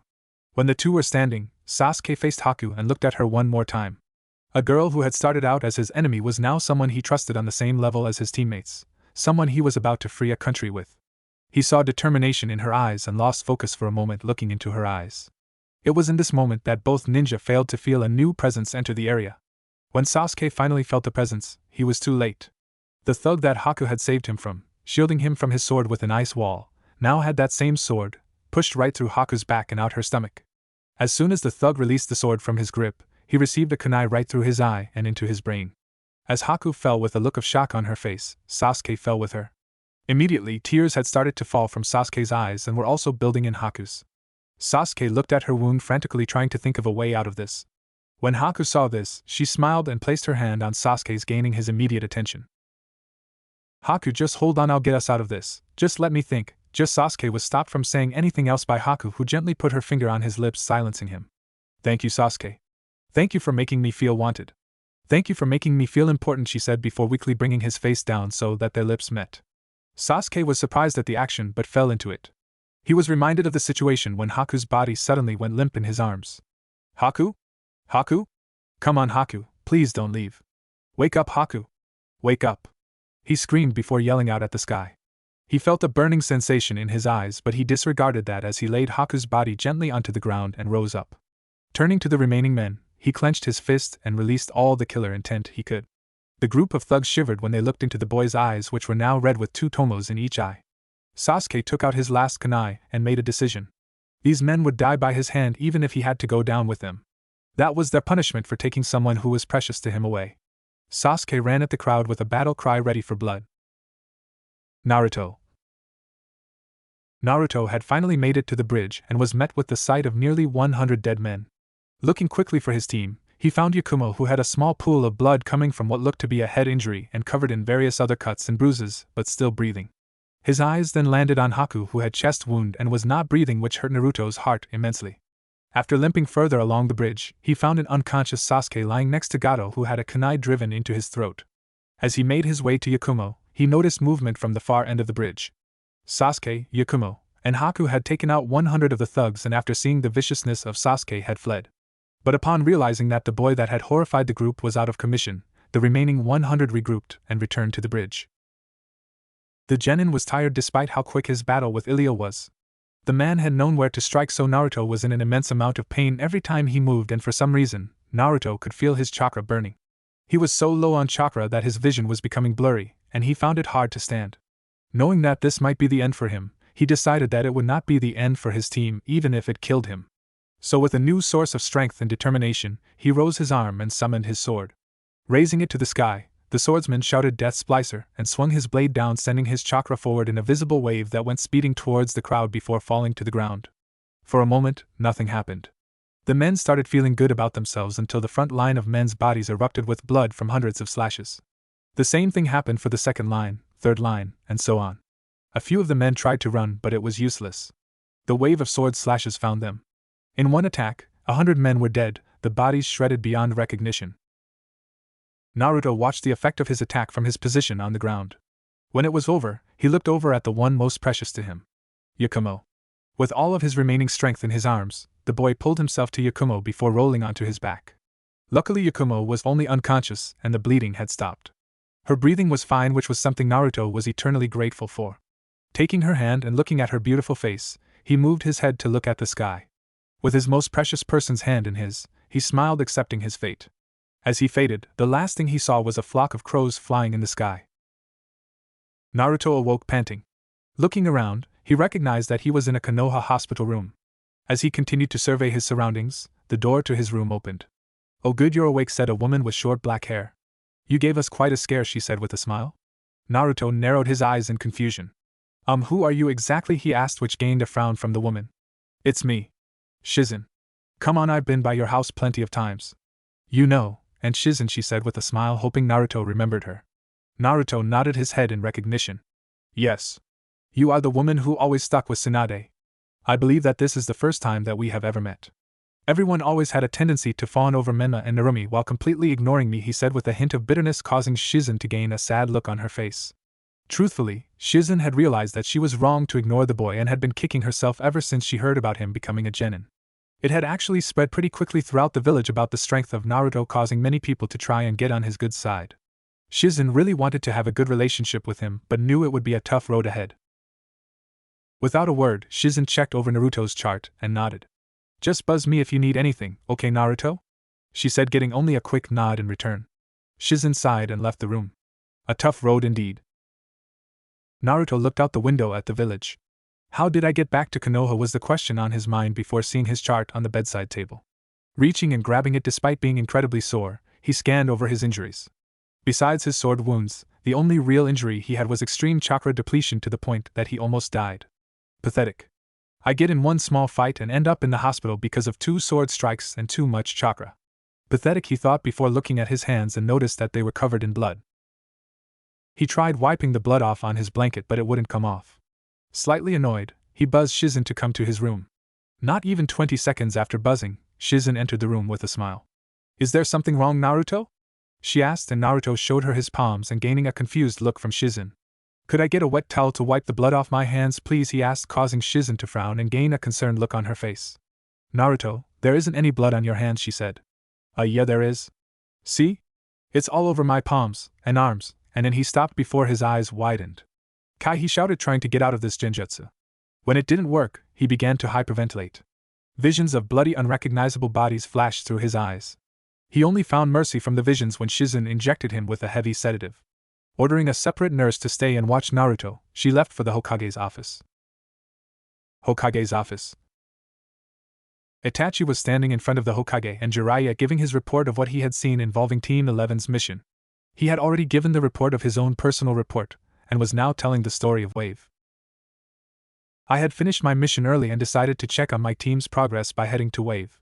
When I arrived, the entire village was on edge and practically hiding.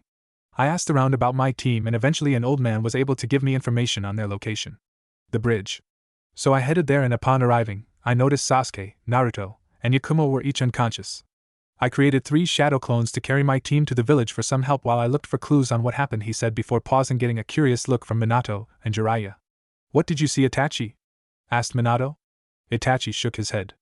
I apologize, Lord Hokage. I saw well over 100 bodies littering the bridge. Upon examination with assistance of my Sharingan, cause of death was half by kunai, half by sword. When I returned to the village, I learned from one of my shadow clones that my team was settled in the home of the old man who gave me their location. I found my team and healed their immediate wounds as best I could. After 2 days, Sasuke and Yakumo woke up. Naruto did not wake. I carried him on the 3rd day along with shadow clones carrying Sasuke and Yakumo, who still needed recovery but in a real hospital. I also became aware on the way here that Sasuke has awakened his Sharingan with 2 tomos in each eye. Itachi finished. Minato could feel a migraine coming on. Were the people that were dead ninja? Minato asked. Itachi simply shook his head. Jiraiya snorted. Your team, who you say are gonna be better than the Sannin, barely took out a couple of thugs who don't even use chakra, the Toad Sage mocked, causing Itachi to tighten his fist and unconsciously activate his Sharingan. I stand by what I said. My team will be better than the Sannin. Better ninja and better people. They won't become a lunatic who enjoys experimenting on people, a drunk who doesn't care about her family's legacy, or a pathetic old man who can only spend his days peeping on women because he's useless for anything other than writing his poorly written smut.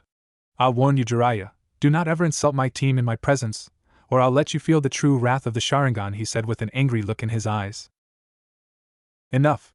Minato shouted, trying to stop this before anything physical could occur. Jiraiya, please leave, I still need to finish up with Itachi. Jiraiya left through the window but not before leveling a fierce glare at Itachi. Minato sighed, rubbing his head, and looked up when his office door opened and Shizen entered. Before he could say anything, Shizen spoke. Lord Hokage, Naruto has woken up but just had a panic attack, she said quickly. Minato's eyes widened upon hearing the condition of his firstborn, and quickly rose from his desk and shunned to the hospital. Naruto's hospital room. It took 3 hours for Naruto to wake from his sedative-induced nap and was immediately met with the sight of his Hokage. Minato, realizing that his son was awake, met his eyes. When I returned to Konoha after killing 1,000 IWA shinobi, I was treated as a hero. I was given the moniker of the Yellow Flash of Konoha. I was treated with respect, but I never felt like one. True, I did my duty to my village, but not a day goes by that I don't think about the day that I ended the lives of those men and women. After making my way through all of the villagers and fellow ninja that wanted to buy me a drink, I made it to my apartment, and saw blood on my hands. No matter how much I washed, the blood wouldn't come off. If your mother had not been there for me, I have no doubt that I would have killed myself. I just want you to know that you're not alone, and if you ever need someone to talk about this to, I'm here. I may have been a horrible father, so bad that you may not see me as anything more than your Hokage, but I'm sorry for everything. You will always be my son to me, and I'll always love you, Naruto, he said with a tear falling from his eye. As Minato began to stand up to leave, he was stopped by Naruto, who grabbed him in a hug and started sobbing. Minato's eyes widened before hugging back. In between the sobs, Naruto spoke. It hurt so bad. The loneliness, always being ignored. I only wanted to make you proud, he said, letting the tears fall. Minato tightened his hold. I know, son. And I'm so sorry that I didn't realize it until now. I'm so sorry, he responded. After a couple of minutes, the two released from their hug and wiped their tears. Naruto looked in his father's eyes, looking for any sign of deception before speaking. I forgive you, Dad, he said, causing new tears to come from the two. Naruto was sitting at a table in Yakiniku-Q, the restaurant that had quickly become a regular for Team 11, more specifically Naruto and Yakumo. Sitting in his chair, Naruto couldn't stop drumming his fingers on the table and was lightly sweating out of nervousness. Just a few days ago, after being released from the hospital, he had asked Yakumo if she wanted to hang out at the usual spot, to which she readily agreed. His intention was to reveal his feelings to Yakumo at some time during their meal. So here he was, trying to find anything to distract him from what was coming up in hopes of calming himself. He quickly thought back to his stay in the hospital after his and his father's reconciliation. Flashback. Naruto's hospital room. Naruto was lying in bed staring at the ceiling. It had been a day since the emotional conversation with his dad, and ever since then, he had felt as if a great weight had been lifted off his shoulders. In all honesty, he was bored and hoping that something would happen to gain his interest. His wish was granted as a red-headed missile practically slammed the hospital room door open and before Naruto could react, was crushing him in a hug. When Naruto was finally able to process the situation, he realized that his mother was the one holding him and sobbing while she was doing it. Looking at perhaps the most powerful woman in Konoha and seeing her break down like this, his heart tugged and he felt a need to comfort her. As Kushina continued to cry, unable to stop the tears from pouring after seeing her son in the hospital, she felt a pair of arms surround and hold her. Looking up, she was met with her eldest son looking at her with genuine care at her. Something that she really didn't deserve. Ever since Naruto had first left, her mistakes and misgivings as a mother became visible to her. She had neglected and ignored her firstborn son and focused on Menma and Narumi solely because of them having the Kyuubi's chakra. The results had been that she had pushed Naruto out of the family, and created self-entitled, pretentious, arrogant brats. She still loved Menma and Narumi. As their mother she would never stop, but she hated what they were becoming. After a few more moments of sobbing, Kushina looked up at her son's face and smiled. "I heard that you were hurt on your mission, so I headed right over. That idiot Minato, when I get a hold of him," she said, getting red in the face until Naruto put a hand on her shoulder to calm her down. "It's okay, Mom, we knew the risks when we took the mission," he said, trying to appease his mother. "Yeah, I know," but Kushina stopped mid-sentence, and her eyes widened. Had he really just called her Mom, or was it her imagination? "Naruto, did you just call me Mom?" Kushina asked shakily. Naruto smiled and nodded, which resulted in another crushing hug and a waterfall of tears from the red-hot habanero. Naruto would never admit it, but there were a few tears that fell from his eyes as well. Flashback end. After beginning the healing process with his mother, they had talked until she had to leave. A lot of barriers had been broken down, and a lot of demons put to rest. It felt good to have his parents back in his life. Thinking about everything that happened since arriving back in Konoha, he realized that his parents had become two of his precious people. Precious people. That word brought a frown to his face. He had been surrounded by his parents, and after being released from the hospital with Yakumo and Itachi, but he hadn't seen Sasuke since their return. When he had asked Itachi about him, the Uchiha just replied he's dealing with some things and left it at that. Before Naruto could think any further on the subject, he noticed his beautiful teammate enter the restaurant. Sasuke's room. Sasuke sat on his bed thinking about the one person who had been on his mind since the Battle of the Bridge, as the villagers of Wave called it. Haku. He didn't know how to feel about her death. Sasuke was heartbroken that she had died, and because of him no less. It both infuriated him and made him want to stab himself in the heart with a kunai. Before the battle, Sasuke had been planning to let Haku stay with him and his family, but that had been taken away by pathetic mercenaries who were only able to get the better of him due to attacking in such a mass amount. It wasn't until after the battle that Sasuke realized how much he truly cared for Haku. The multitude of dead men that day was proof of that.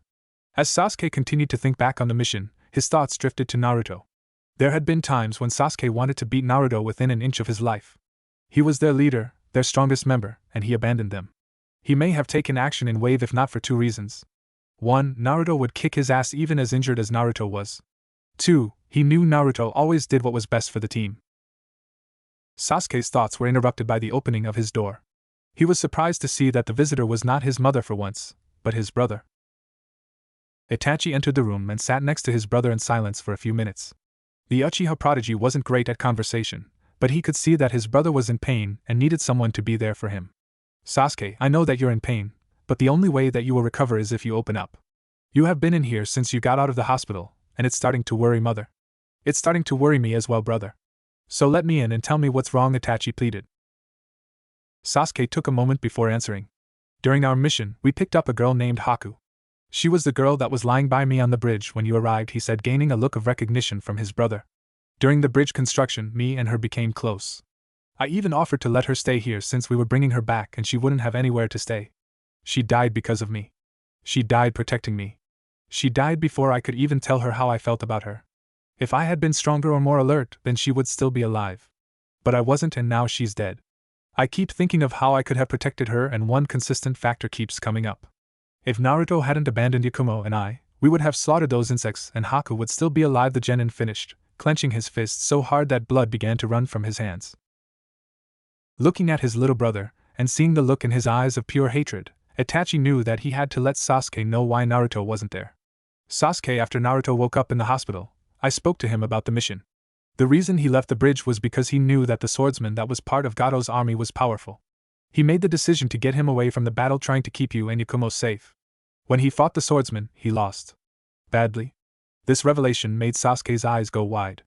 I have never seen a swordsman with as much skill or potential as Naruto, and he has yet to reveal his full power. That being said, for someone to beat him in a duel, much less do it without breaking a sweat, worries even me. If not for him taking the swordsman away from the bridge, and that very swordsman showing mercy, you would all be dead. Itachi finished. Throughout the story, Sasuke's eyes had gotten wider and wider. Beating Naruto in a duel was unheard of. He saw how effortlessly Naruto had killed Zabuza, an A-ranked missing ninja, firsthand. For someone to beat him in the way that Itachi was explaining seemed impossible. Learning this new information caused all of Sasuke's feelings of anger and desire for vengeance to turn into that of gratitude for saving his life and guilt for blaming his friend.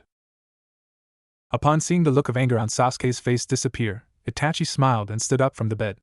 As he started to leave, he stopped at the door. I almost forgot to give you this, Itachi said, walking over to Sasuke and handing him a paper.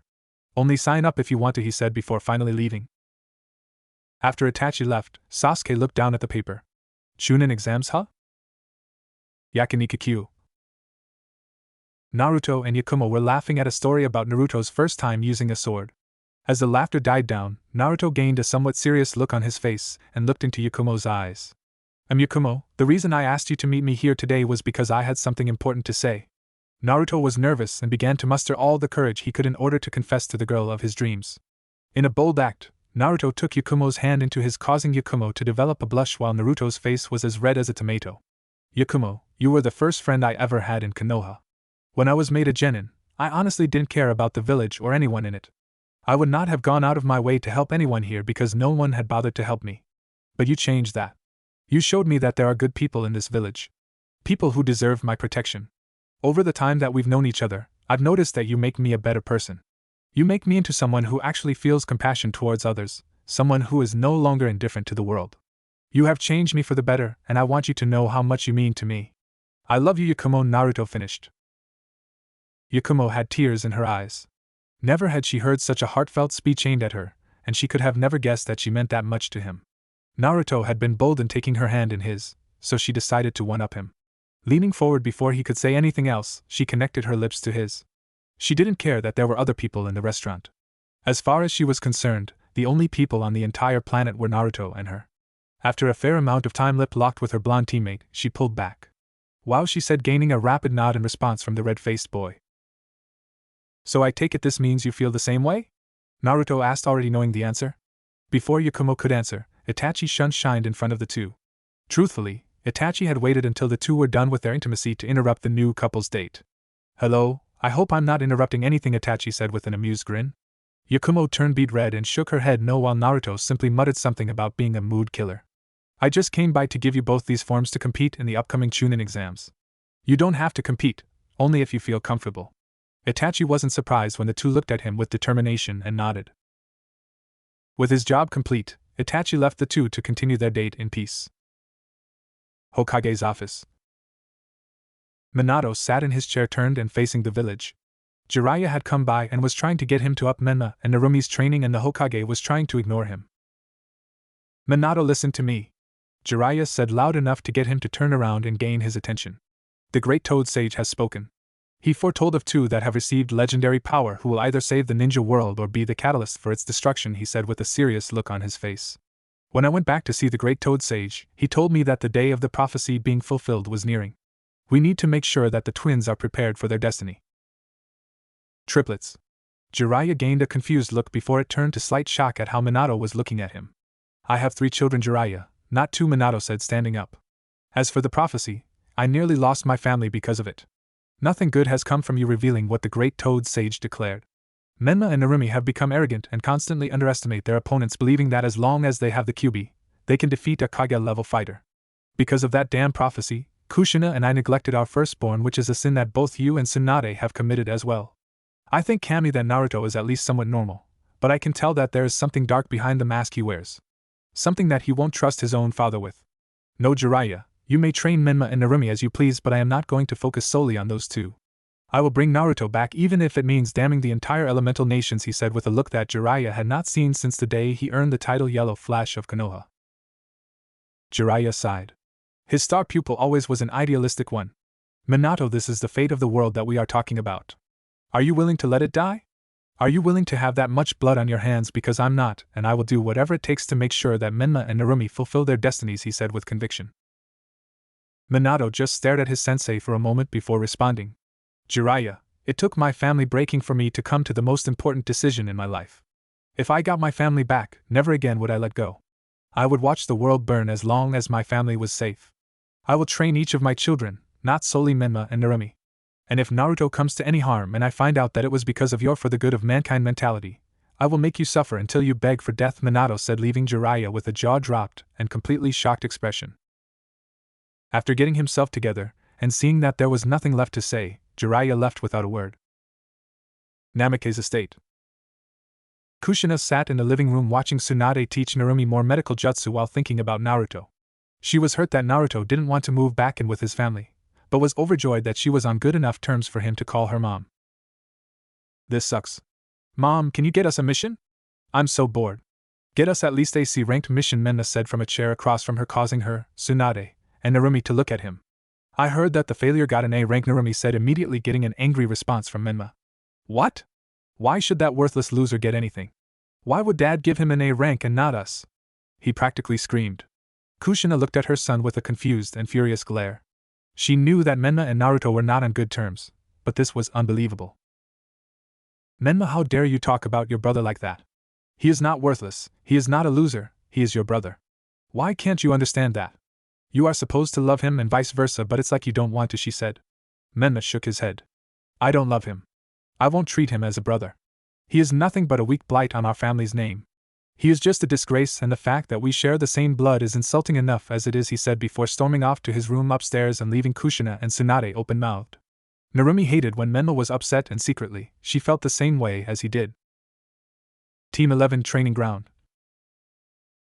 Naruto sat on the ground letting the light of the moon shine over him. It had been a good day.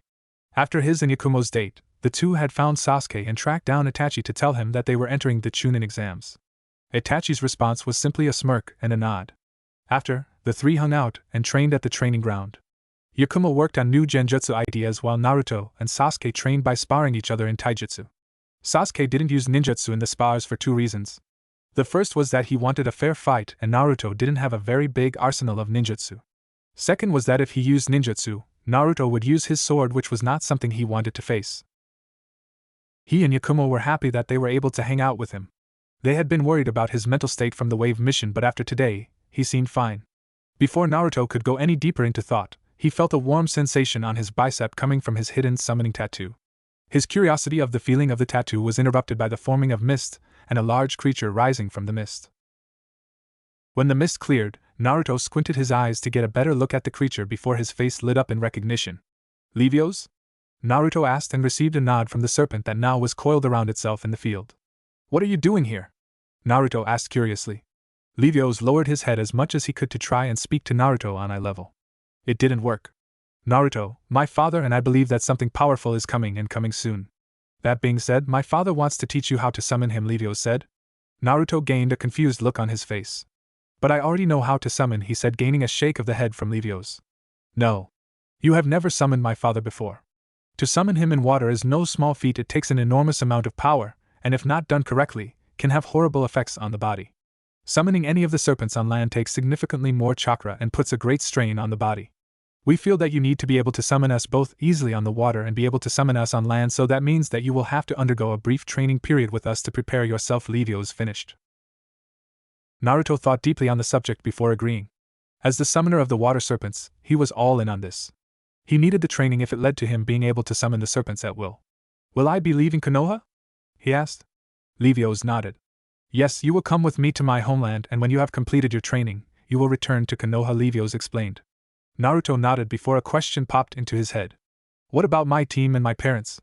I'm pretty sure that leaving without a word will have some serious consequences, he said, causing Levios to simply nod.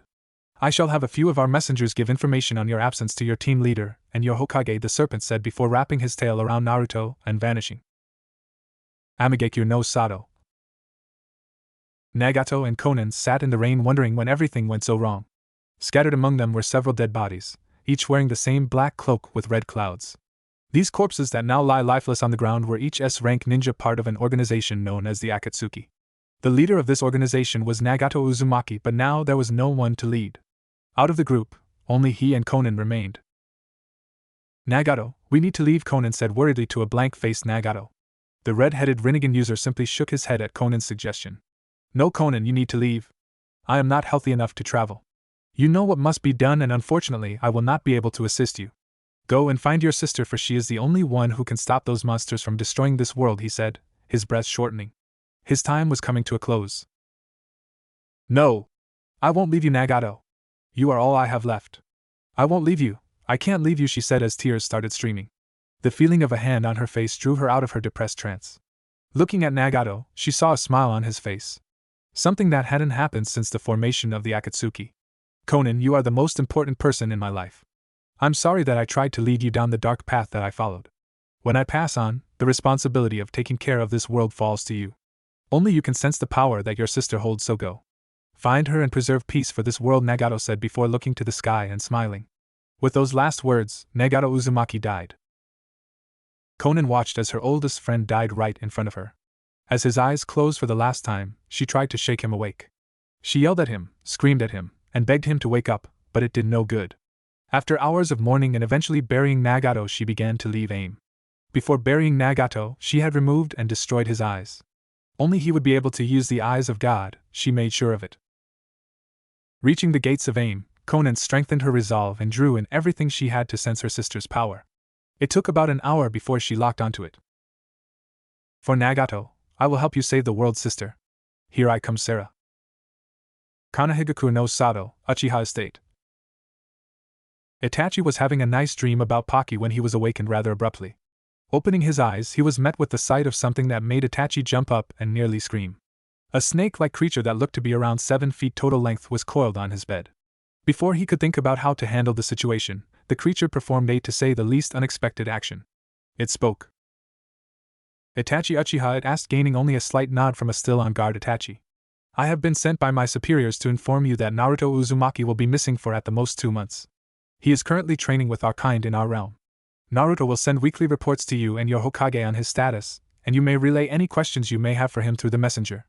Also, Naruto said to tell Yakumo not to be mad and that he will make it up to her when he returns. Have I explained the message clearly? The creature asked. Itachi once again nodded and watched in awe as the creature evaporated into mist. What just happened was the major question on Itachi's mind before he sat down on his bed. Sitting down, he felt something wet on his bed.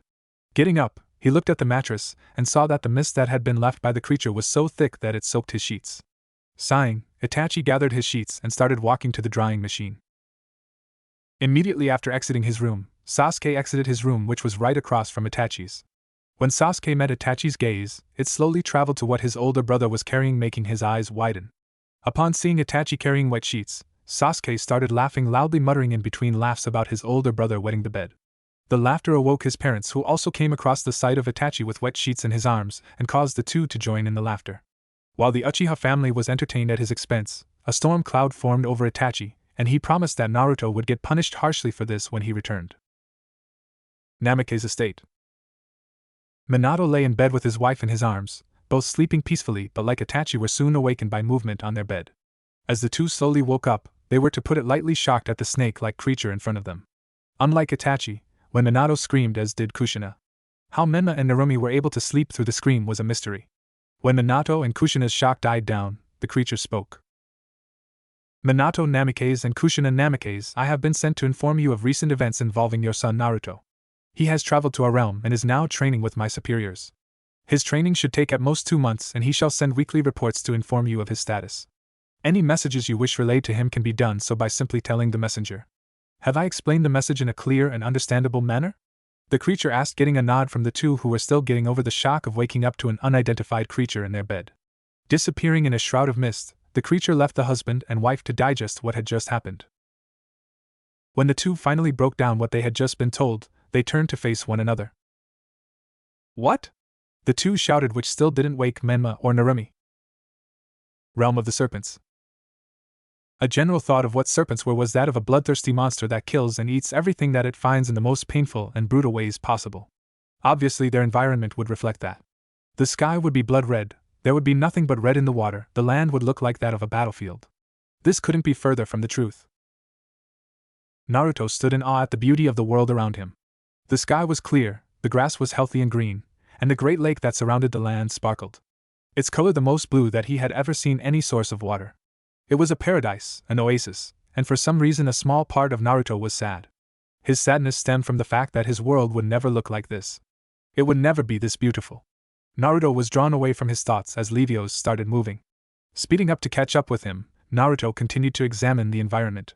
There were serpents in the water and there were serpents that were just laying on the ground, each different sizes. It seemed that Levios was larger than all of them. The serpent and ninja came to a stop in a clearing of grass with a small pool of water in the area.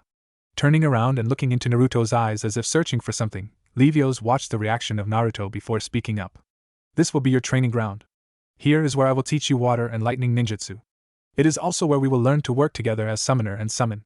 I won't have those pathetic excuses for summons like the toads or snakes being more feared than the legend of the serpents.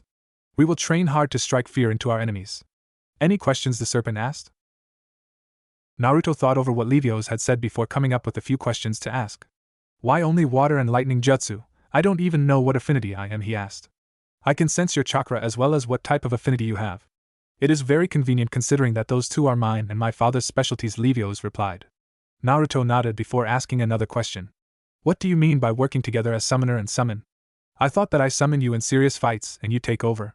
Levios just sighed. No, that is not the case. You have seen how the toads work with their summoner, yes? He asked, getting a nod from Naruto. We shall work together in tandem, strengthening each other's jutsu, and one day being able to use spiritual mode.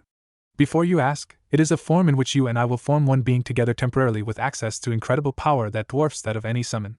That is the power of the serpents. Levios finished, leaving Naruto's jaw wide open. Konohagakure no Sato, Team 11 Training Ground.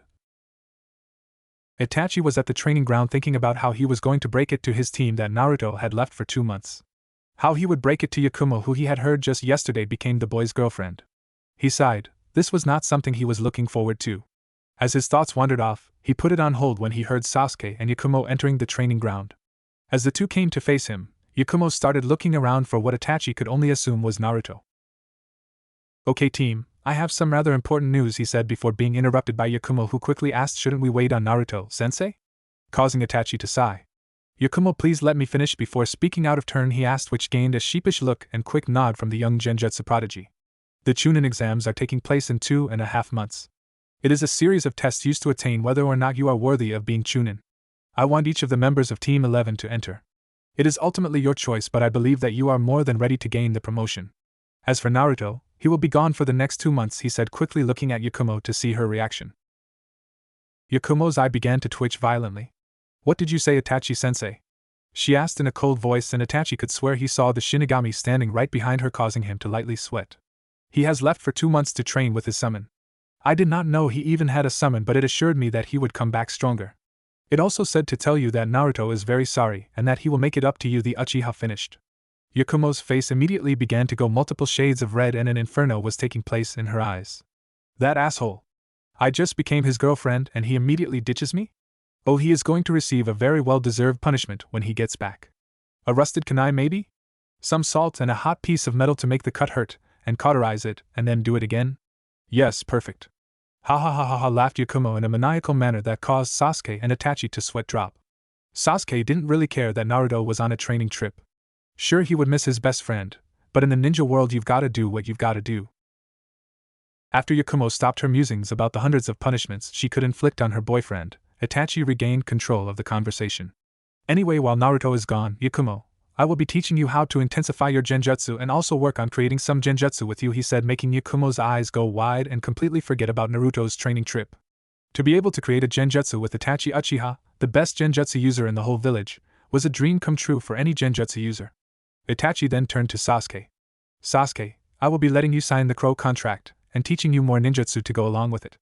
We will also work on using and maturing your Sharingan. This statement made Sasuke go wide-eyed, much like Yakumo. He would be able to gain a summon just like his older brother. Sasuke noted in the back of his mind that he should thank Naruto for going on his little trip. Team 7 Training Ground. Menma was locked in a taijutsu battle with his teammate Sakura Haruno for today's practice. Sakura, for lack of better words, was getting her ass kicked. She had never been one to physically train, she considered herself more of an intellectual.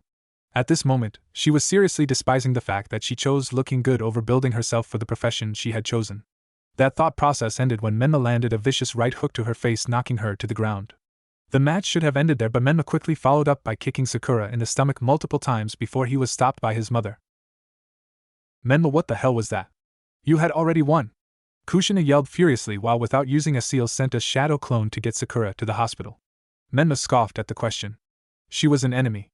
If you asked me, she's lucky I didn't use my kunai, he responded, gaining a nod from Narumi, a questioning look from Kakashi, and an even more furious look from Kushina. That's just it, Menma, she wasn't an enemy, and this wasn't a real battle. That was your teammate, and it was a taijutsu-only spar. Menma, I have no idea what has gotten into you and your sister these past few days, but I've made my decision. If something like this happens again, I will have to recommend to your father that both of your ninja license be suspended, she said, taking no joy from this conversation.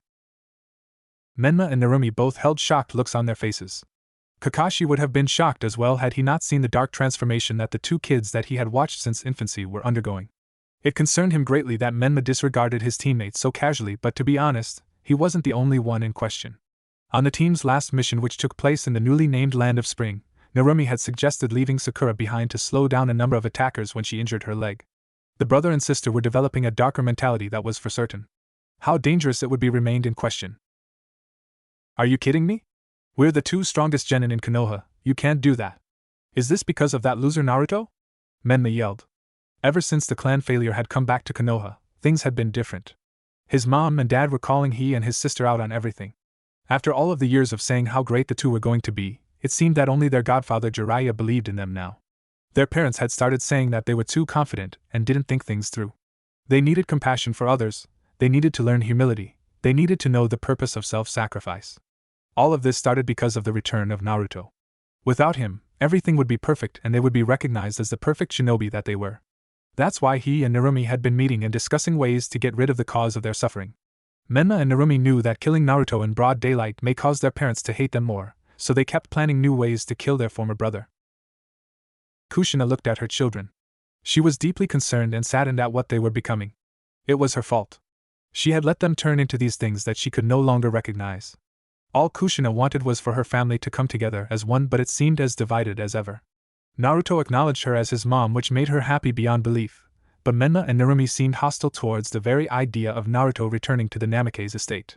After shaking her head, she simply said training is over for today before walking to the hospital to see her student. Kakashi simply shook his head in disappointment before vanishing in a storm of leaves, leaving Menma and Narumi to fester in their anger. They were the protectors of the village from the Kyuubi, the children of the Hokage, and deserved to be treated with the utmost respect, not chastised like children. It was this moment right here that the siblings made their decision that somehow they would kill Naruto and anyone who stood in their way. He had disrespected them and caused others to stop believing in them. He was the reason that so many were now reluctant to treat them as great as they deserved to be treated. Once they killed Naruto, the villagers would praise their names and the ninja would bow to them. It would start with Konoha and wouldn't end until the entire world bowed to them as the deities they were. Hospital. Sakura lay in bed with bruises on her face, arms, and chest. The doctor had told her that she had a sprained wrist, a concussion, and 2 broken ribs. While thinking about her injuries, she noticed the door open and was surprised to see her red-headed sensei followed by Tsunade, the head of the hospital. When both sat down, Kushina was the first to speak. Sakura, I cannot express enough how sorry I am for what happened today. I should have stepped in sooner, and I should have trained you better. I also should have recognized how unstable Menma has become. I truly am sorry, Sakura, she said before bowing to the shock of the girl. After getting over her shock, Sakura simply responded, It's okay, Kushina-sensei. Kushina shook her head violently. No, Sakura, it's not okay. Because of me, you're lying in a hospital bed with serious injuries from a team spar. While walking over here, I came to a conclusion on a few things, one of which being that I can no longer be your sensei, she said, getting a saddened look from the genin. Kushina quickly continued. Luckily, I have found a teacher who I believe will be perfect for you, she said with a smile. Sakura looked confused until Tsunade waved and spoke up. Hello, Sakura. Kushina has told me that you have talent in chakra control and are very intelligent. I think that with some hard work you could be a great combat medic, and I would like to show you how. The medic finished with a smile. A speechless Sakura could only smile and nod. Kushina looked at the sight with feelings of both happiness and sadness. Sakura, you have the potential to be a great kunoichi, and my only regret is that I couldn't be the teacher that you deserved. I hope you know that while I won't be your sensei anymore, you can come to me with anything and I will try to help you as best I can. I'm proud of you, Sakura, said Kushina. Before she could get up and leave, she was pulled into a hug from her former genin. It was a heartwarming moment, and Kushina returned the hug, both the jounin and genin letting tears fall. Tsunade looked at the scene with a smile. The medical genius had a feeling that Sakura would become a great kunoichi and knew that she could get her there. Hokage's office. Minato was in his office trying to conquer today's paperwork when his wife walked in with a serious look that promised more paperwork on her face. Kushina, is something wrong? He asked. Kushina was hesitant, and was obviously thinking hard about something. Kushina, he said, knocking his wife out her trance. Regaining her composure, Kushina straightened herself and began the serious conversation. Minato, I need to schedule psych evaluations for Menma and Narumi, and I have placed Sakura in a full apprenticeship with Tsunade, so she will no longer be on Team 7, she said, making Minato sigh in disappointment. He had known of his children's growing instability but hadn't thought it was this bad. Nodding at the request, he asked, anything else? Which resulted in Kushina simply shaking her head and leaving. Being Hokage could be a very rewarding position, and it could be a very tiresome and uncomfortable position. Seeing a batch of genin grow into great ninja, watching the happy faces of the villagers and knowing that they believed in you, being respected by the village as a whole, all rewards of making it to such a position. Moments like these, though, were some of the disappointments of the job. Seeing members of the shinobi forces become unstable or unfit for their job, his children nonetheless, was extremely disappointing as a Hokage and saddening as a father. He had made many mistakes in his life, but none more than in his role as a father. He had made his firstborn son estranged from the family by putting a prophecy above his duties as a father. It was a miracle that Naruto had forgiven him, but he wasn't the only one to suffer from it. Menma and Narumi had been raised as if they were ninja in the world. What they had become now were self-centered, egotistical, selfish, cruel, and unstable kids. All of this was the result of his decisions as a father. Realm of the Serpents. Naruto was standing in the clearing that Levios had told him about learning water and lightning ninjutsu yesterday. Levios came out of the water nearby and slithered in front of him before expanding and rising to his true height. Naruto had to jump back a few times to give Levios space to grow, and when he was finished, Naruto stood in awe. The serpent had grown to its height of 90 feet.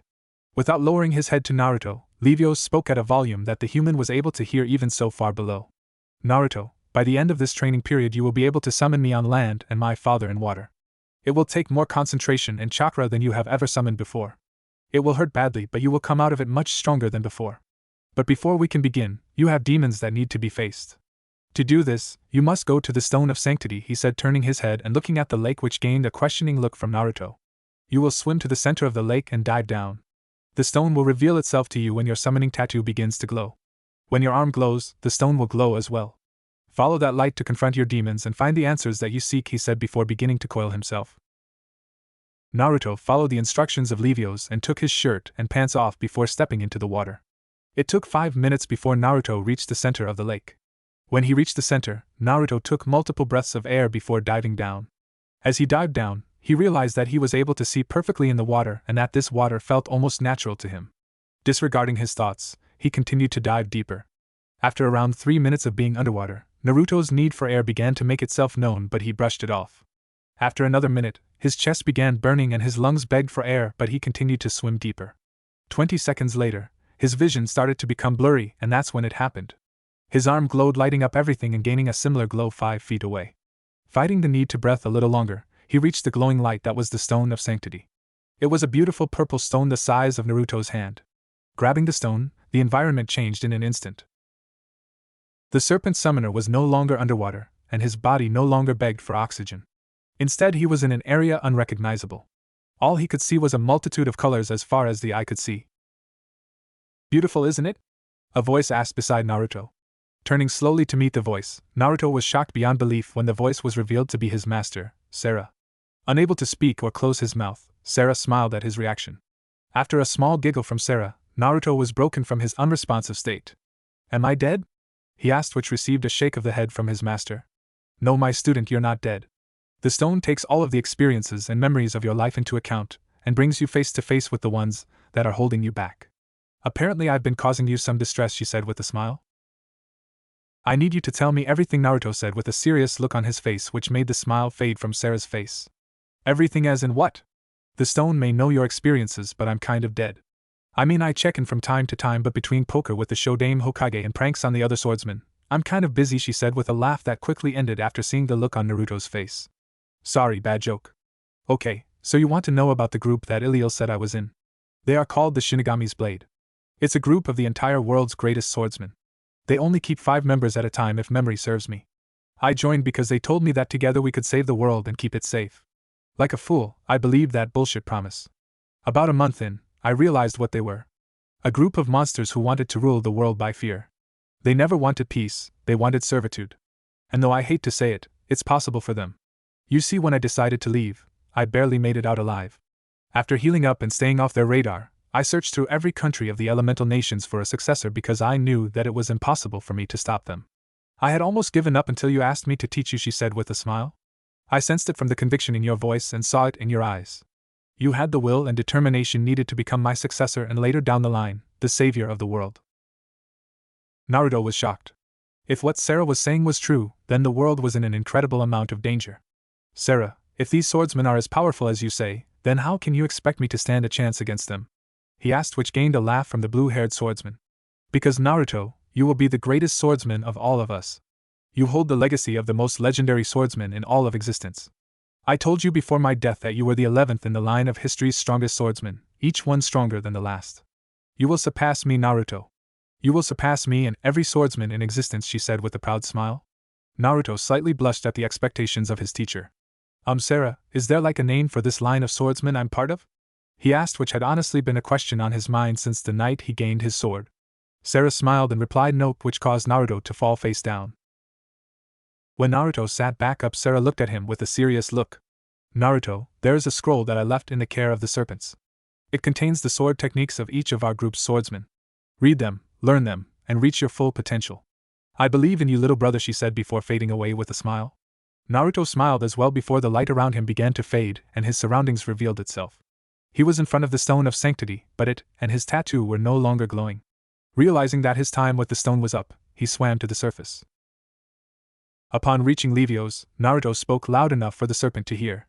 Levios, I am ready to learn both the ways of the serpents and the ways of my past swordsman, which gained a slight nod and what looked like a smile from the serpent. Yakumo was laying in her bed bored and tired. Over the past 2 months, Itachi had been pushing her and Sasuke to the limit in their training. Sasuke had matured his Sharingan to 3 tomos in each eye and had nearly mastered the Uchiha Interceptor Taijutsu style. He had also learned how to summon crows and Itachi's crow Shunshin. Sasuke had come a long way from the arrogant prick in the academy, and she could now honestly say that she trusted him with her life. But Sasuke wasn't the only one on the team to improve.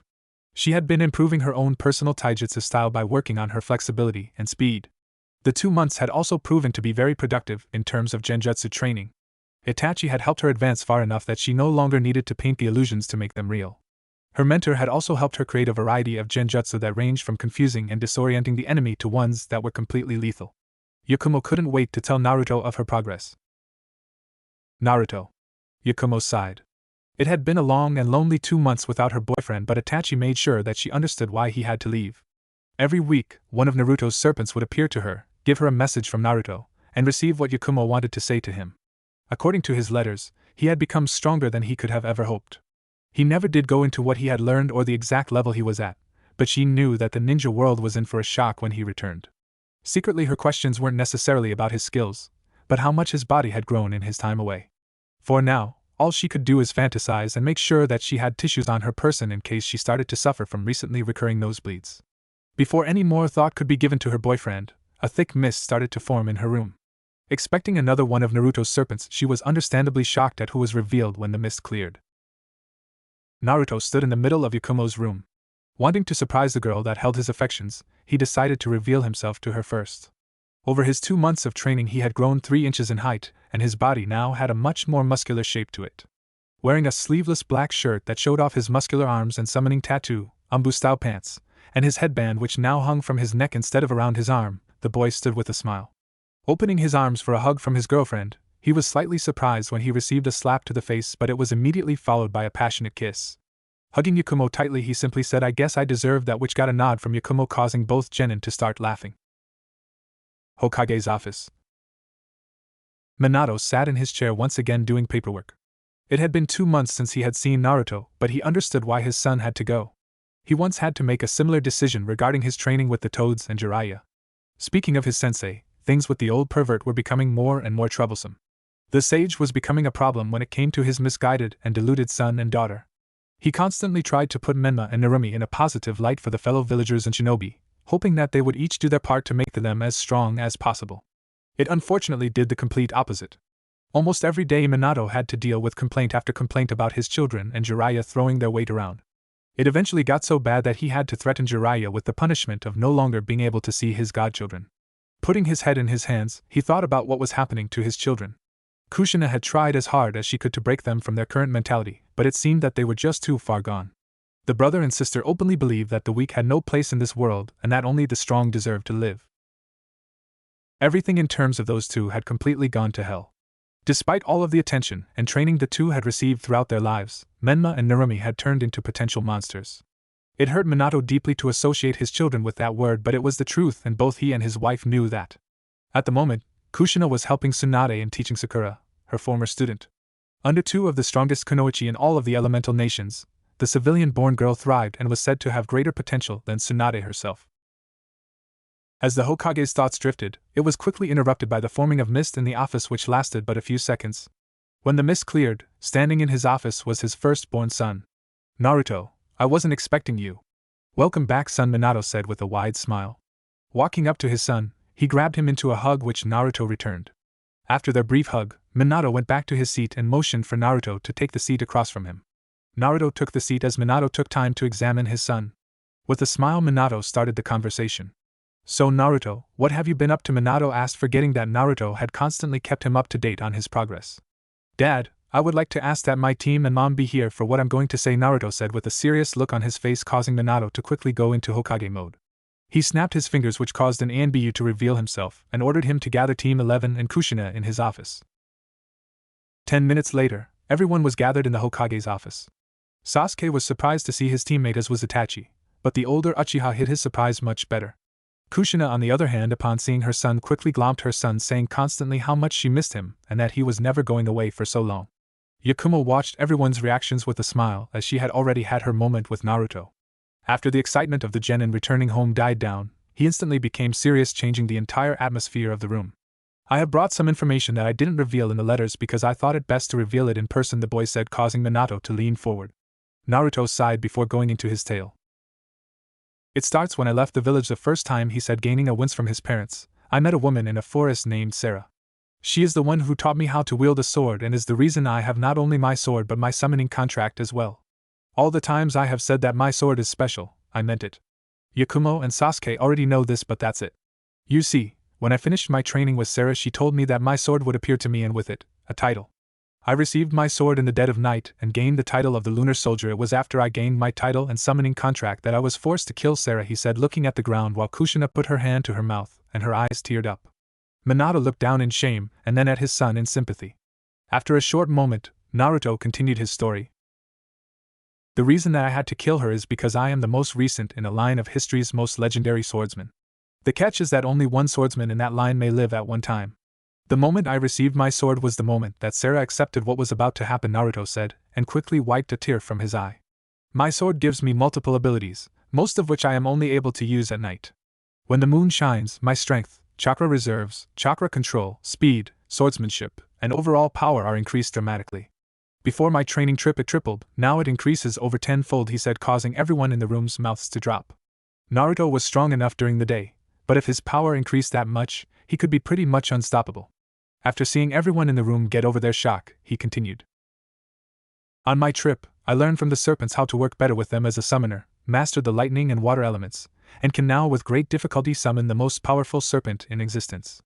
Also thanks to both Sarah and the serpents, I was able to master a large amount of the techniques used by the previous swordsmen in my line. Now that I've filled you in about my skills, I have really troubling news," he said with his face taking a dark look. "There is a group of swordsmen called the Shinigami's Blade. They are 5 of the strongest swordsmen on the planet. I'm not sure exactly how strong they are, but I have no doubt that if all 5 were to attack Konoha, we would fall," he finished, causing everyone to go pale. After the bombshell that Naruto had dropped, Minato told everyone that they were free to go and that he had to think about things. None of the group that knew the information slept very well that night. Training Ground 7. Kushina and Kakashi were standing in the middle of the training ground when Narumi and Menma arrived. Both siblings were shocked because while it was normal for their mother to be on time, Kakashi rarely ever was. Approaching their senseis, the two were stopped when their mother put her hand up. After a long moment of looking her children over, Kushina spoke. I do not know if you know this, but today the Chunin exams begin, she stated, gaining an interested and somewhat excited look in her children's eyes. So where do we go for the exams? Questioned Narumi. Kushina stared at her daughter once again before taking a deep breath. You don't. Both Kakashi and I have deemed you too unworthy of becoming Chunin, so you will not take part in this year's exams, she said, immediately getting cries of outrage from her son and daughter. Are you kidding me? Why the hell not? We're the strongest genin in the village. We deserve to be Chunin, yelled out Narumi, which caused Kushina to snap. You deserve nothing. All your life you have had everything handed to you. No more. She shouted, unwilling to hear any more of their ridiculous reasons for being Chunin. Is Naruto taking the exams? Asked Menma in an angry tone. Kushina hesitated before nodding. Naruto and his teammates have proven that they are qualified to take the exams with the other genin, she said. Everything was quiet until Menma spoke again. So that's it? You're just gonna throw us away for that piece of trash? Scum like him deserves to die, and I would be more than happy to do it, he said, which gained an immediate slap from Kushina. How dare you! Your father and I have given both of you everything you could have asked for your entire lives while we completely abandoned Naruto, you ungrateful little brat. As for your comment about your brother, I will mark it down as frustration for now, but if you ever make any hostile move towards Naruto, I will make sure that the two of you cease to be ninja forever. I will personally seal your chakra and throw you in the nearest mental ward. Do I make myself clear? She asked, getting a quick nod and hateful looks from her children in return. Once Kushina and Kakashi had left, Menma screamed out and plunged a Rasengan into the ground while Narumi pulled fiercely at her hair. The prince and princess of Konoha had officially lost their throne, and in their minds Naruto was the direct cause of it all. Had he just died when he left, then the village would still worship them like they deserved, and their parents would still devote their time to them. Both siblings were constantly plagued with the question of why. Why was Naruto so special? Why did their parents look at him with pride while they looked at them in shame? In Menma and Narumi's minds, there was only one solution to their problem. To kill Naruto. After he was dead, then everything would go back to normal. The two were so deep in their hateful thoughts and plans that they didn't notice a figure approach them from behind. The figure sat down on a log in front of Narumi and Menma Uzumaki Namikaze, which gained the attention and caution of the two. Before he could speak, Narumi and Menma removed their kunai from their sheaths in preparation for a fight. The figure chuckled at the sight. You know, most people who pull a weapon on me end up suffering a very painful death, but I'll let it slide this time. For now, I believe that I may be able to help you with your problem, said the figure with a smile. Too excited at the offer, the two immediately put their kunai up, which gained a chuckle from the man in front of them. Now that their feeling of surprise was over, the two looked over the man who claimed to be able to assist with killing Naruto. The man wore a type of what seemed to be samurai armor with black gloves and boots. He had black hair and a muscular build, but the most distinguishable part about him was a large scar that stretched from his forehead to his collarbone. The scar seemed to go through the right eye socket, but the eye was still there and looked undamaged. The two sat down to speak with the man. How could you help us kill Naruto? Menma asked. The man chuckled again, which seemed to upset Menma. Simple. I will train you. You see, you two are far too weak to challenge a shinobi of his caliber. Honestly, most jounin would be hard-pressed in a fight with him, and the reason for this is the sword he carries. With that sword, his power can reach heights that many ninja could only dream of, but that doesn't make him invincible. I could train you both to become strong enough to kill that boy, he stated. Menma looked at Narumi, who quickly spoke up. I've never seen him with a sword, and how do you know how powerful it is? She asked, gaining a dark look from the man in return. Because the last person to wield a sword like that gave me this scar, he said, pointing to his scar. Examining the scar, Narumi had another question. Where will you train us? She asked. Not here.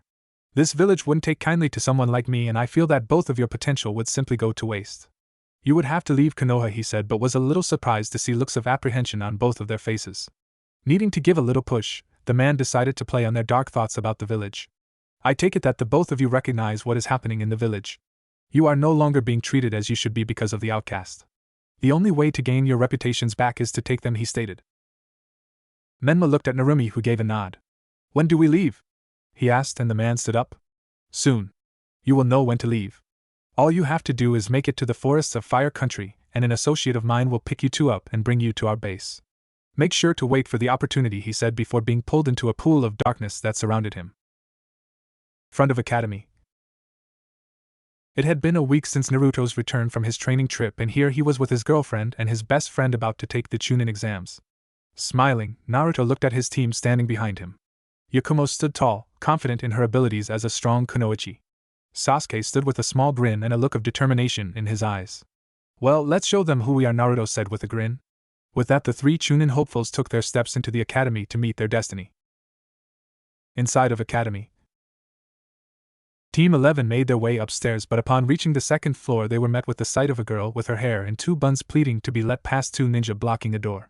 Naruto looked behind him and saw Sasuke shaking his head and Yakumo rolling her eyes.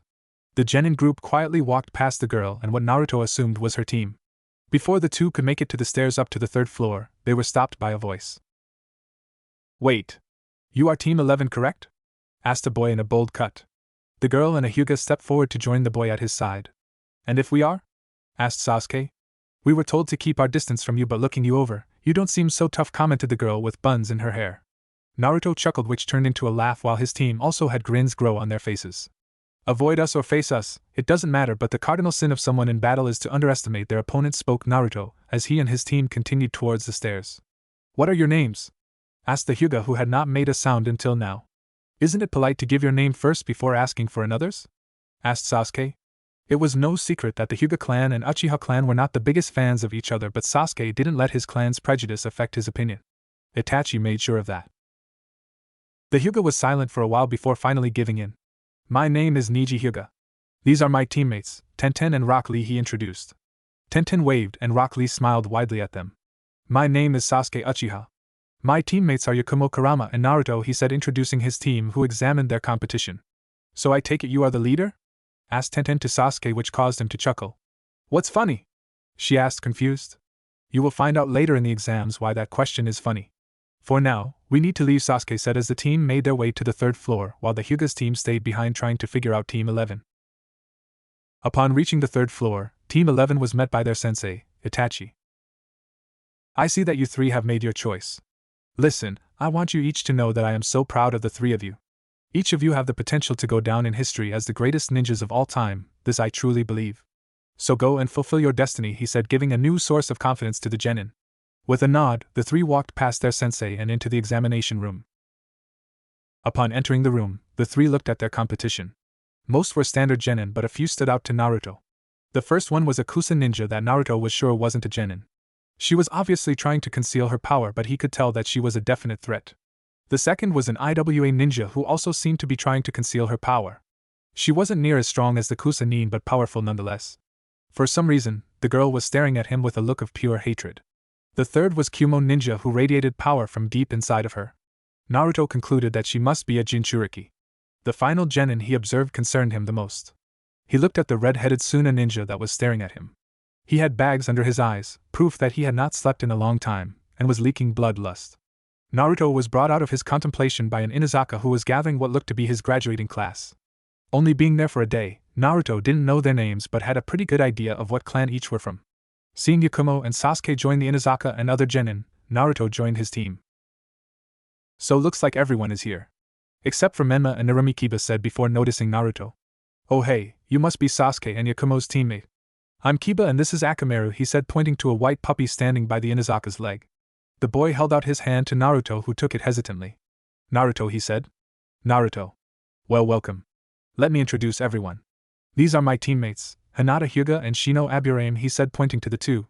Shino gave no reaction, but Hinata gained a slight blush while examining the blonde. Moving on from his teammates, Kiba proceeded to introduce the rest of the genin.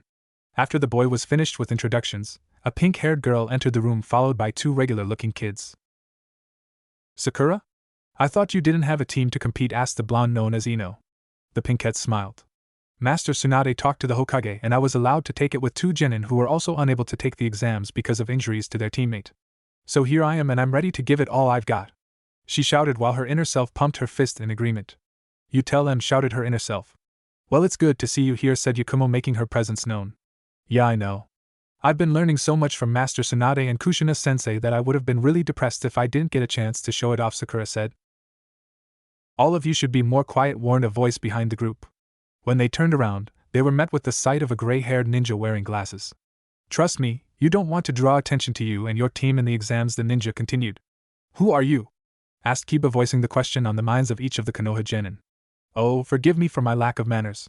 My name is Kabuto Yakushi, the newcomer said with a smile. You said to trust you about the exams? Have you taken them before? Asked Sakura, which caused Kabuto to rub his head nervously. Actually, this is my 7th try, he said, embarrassed. Kiba laughed loudly at his response. Wow, you must suck, the Inazaka said. Yeah, well, the upside of taking the exam so many times is the experience and information that I've gained. Speaking of information, is there anyone you may have questions about? Kabuto asked with a smirk. What's the catch? Asked Sasuke, who was growing more suspicious of Kabuto by the minute, a feeling shared by both of his teammates. Kabuto shook his head. No catch. Just call it one Konoha ninja helping out another. That is what we are supposed to do, right? Support each other? Kabuto asked, but didn't receive a response from Team 11. Tell us about Konoha's Team 11, spoke Niji Hyuga, whose team had made it inside the room just in time to hear Kabuto's offer. The other Konoha genin teams and even some of the foreign teams leaned in to hear the information. Team 11. Okay, I can do that, Kabuto said, pulling out 3 cards. First up, Yakumo Kurama. Genjutsu prodigy who was formerly under the tutelage of Kurenai Yuhi but left her after constant events dealing with the demon Ito which inhabited Yakumo. Ito was eventually sealed by the 4th Hokage, and she now learns from Itachi Uchiha. Not really skilled in ninjutsu but very passable in terms of taijutsu. Her team has been on 57 D rank missions, and AC turned a ranked mission without their Jounin sensei. He finished, making the other genin's eyes go wide. Kabuto began to read his second card. Next is Sasuke Uchiha. All-around prodigy, skilled in the Uchiha Interceptor Taijutsu style, specializes in fire jutsu, and is very skilled in terms of genjutsu but not as good as Yakumo. He is the youngest Uchiha to reach 3 tomos in his Sharingan in each eye, he said, getting an annoyed look from Sasuke about the genjutsu aspect. It was true that Yakumo was far greater than him in terms of genjutsu, but he didn't have to say it out loud. And last but not least, Naruto Uzumaki Namikaze. Nothing shown in terms of ninjutsu or genjutsu, but he is skilled in taijutsu, Kabuto said. The genin from Team 8, 10, and Sakura along with other genin that had been listening and simply shook their heads, writing him off as weak. That is until Kabuto finished reading his card. He is also incredibly skilled in kenjutsu, considered by his sensei to be the best swordsman in the entire village. It also says that he is the most dangerous member of his team. Kabuto finished while the rest of the room grew quiet. Naruto stared intently at Kabuto. His sensei wasn't someone who went out in the streets bragging about his team, so how did Kabuto know what Itachi thought of his sword skills? Before Naruto could contemplate what was going on, a large man wearing a bandana and a coat popped into the room. Jounin Lounge. Itachi, Guy, Asuma, and Kurenai were sitting in the Jounin Lounge talking about their teams and their chances of making Chunin. I think Shikamaru has a chance to make Chunin, but I doubt it for Choji and Ino. It's not that I don't want them to make Chunin, it's just that I don't think that they are ready, Asuma said, smoking his cigarette. Kurenai nodded. She had seen Ino and Sakura's work ethic from a distance, and had to say that they were a disappointment to Kunoichi everywhere, even though rumor was that Sakura had done a complete 180 recently. Well, I think that all of my team will make Chunin, said Kurenai proudly. Kurenai, your belief in your students is so youthful. I share the belief from my team as well, shouted Guy with a blinding smile. Asuma chuckled and looked over at Itachi. Hey Itachi, do you think any of your students will make Chunin? He asked. Itachi chuckled, shocking the others. Well, they'll pass. Yakumo is unmatched in genjutsu, Sasuke is probably the most well-rounded genin in the exams, and I wouldn't be shocked if they made Naruto a jounin. Kami knows he's powerful enough, he said with a hint of pride in his voice. The other jounin were shocked at Itachi's words, but even more shocked that he believed them.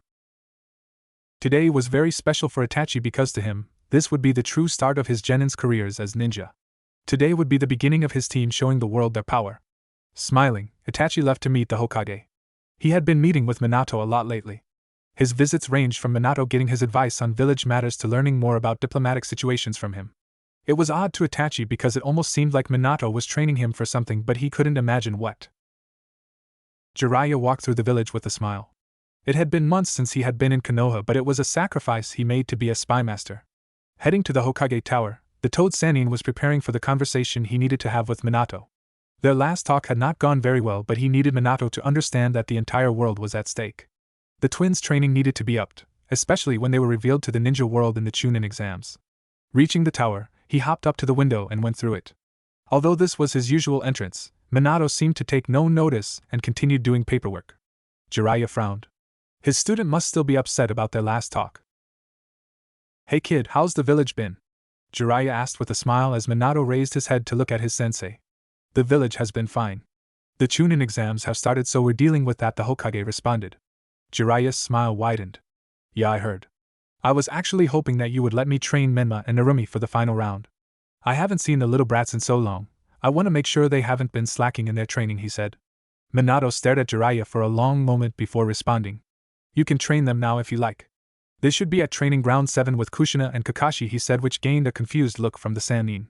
Shouldn't they be taking the exams right now, or do they start later today? He asked, getting a shake of the head from Minato. No, Jiraiya. It was decided by both of their senseis and by me that they would not be allowed to take the Chunin exams this year, he responded. Jiraiya was shocked. Menma and Narumi were the children of prophecy. They needed to be on the fast track to success, but they were being held back by their own parents. What? Minato, why would you not let them in the Chunin exams? He asked. Minato took a breath. He was disappointed in his sensei. They were not allowed to enter because Menma put his teammate in the hospital and Narumi tried to sacrifice the same teammate on a previous mission. The two have also shown signs of mental instability as well. They are lucky that their ninja licenses haven't been suspended. Yet, he said, which made Jiraiya even more shocked. Let me train them. That's the main reason I came back as fast as I did anyway, he asked, which gained a sigh from Minato. I won't stop you from training them, but Jiraiya, I'm done with their arrogant attitude. I don't want you treating them as if they're royalty. That's not what they need right now. If you asked me, I think you should try to train them to be more like Naruto, he said, getting a frown from his teacher. So that's it, huh? You've given up on your kids? You're gonna neglect them for your other kid? He asked. Before the Sannin could say another word, he was slammed against a wall. Listen to me, sensei. I have done nothing but try to get Menma and Narumi to grow up and become the ninja I know they could be. I sacrificed my relationship with my oldest son to do so, we all did. Me, Kushina, Kakashi, Tsunade, you. Don't you ever say that I gave up on them. The only child I gave up on was Naruto, but thank Kami I realized my mistake before it was too late. So go train Menma and Narumi, your children of prophecy. But don't you ever say that I didn't try. Minato finished, letting go of Jiraiya. Now, unless you have information beneficial to the village, you're free to leave my office, he said.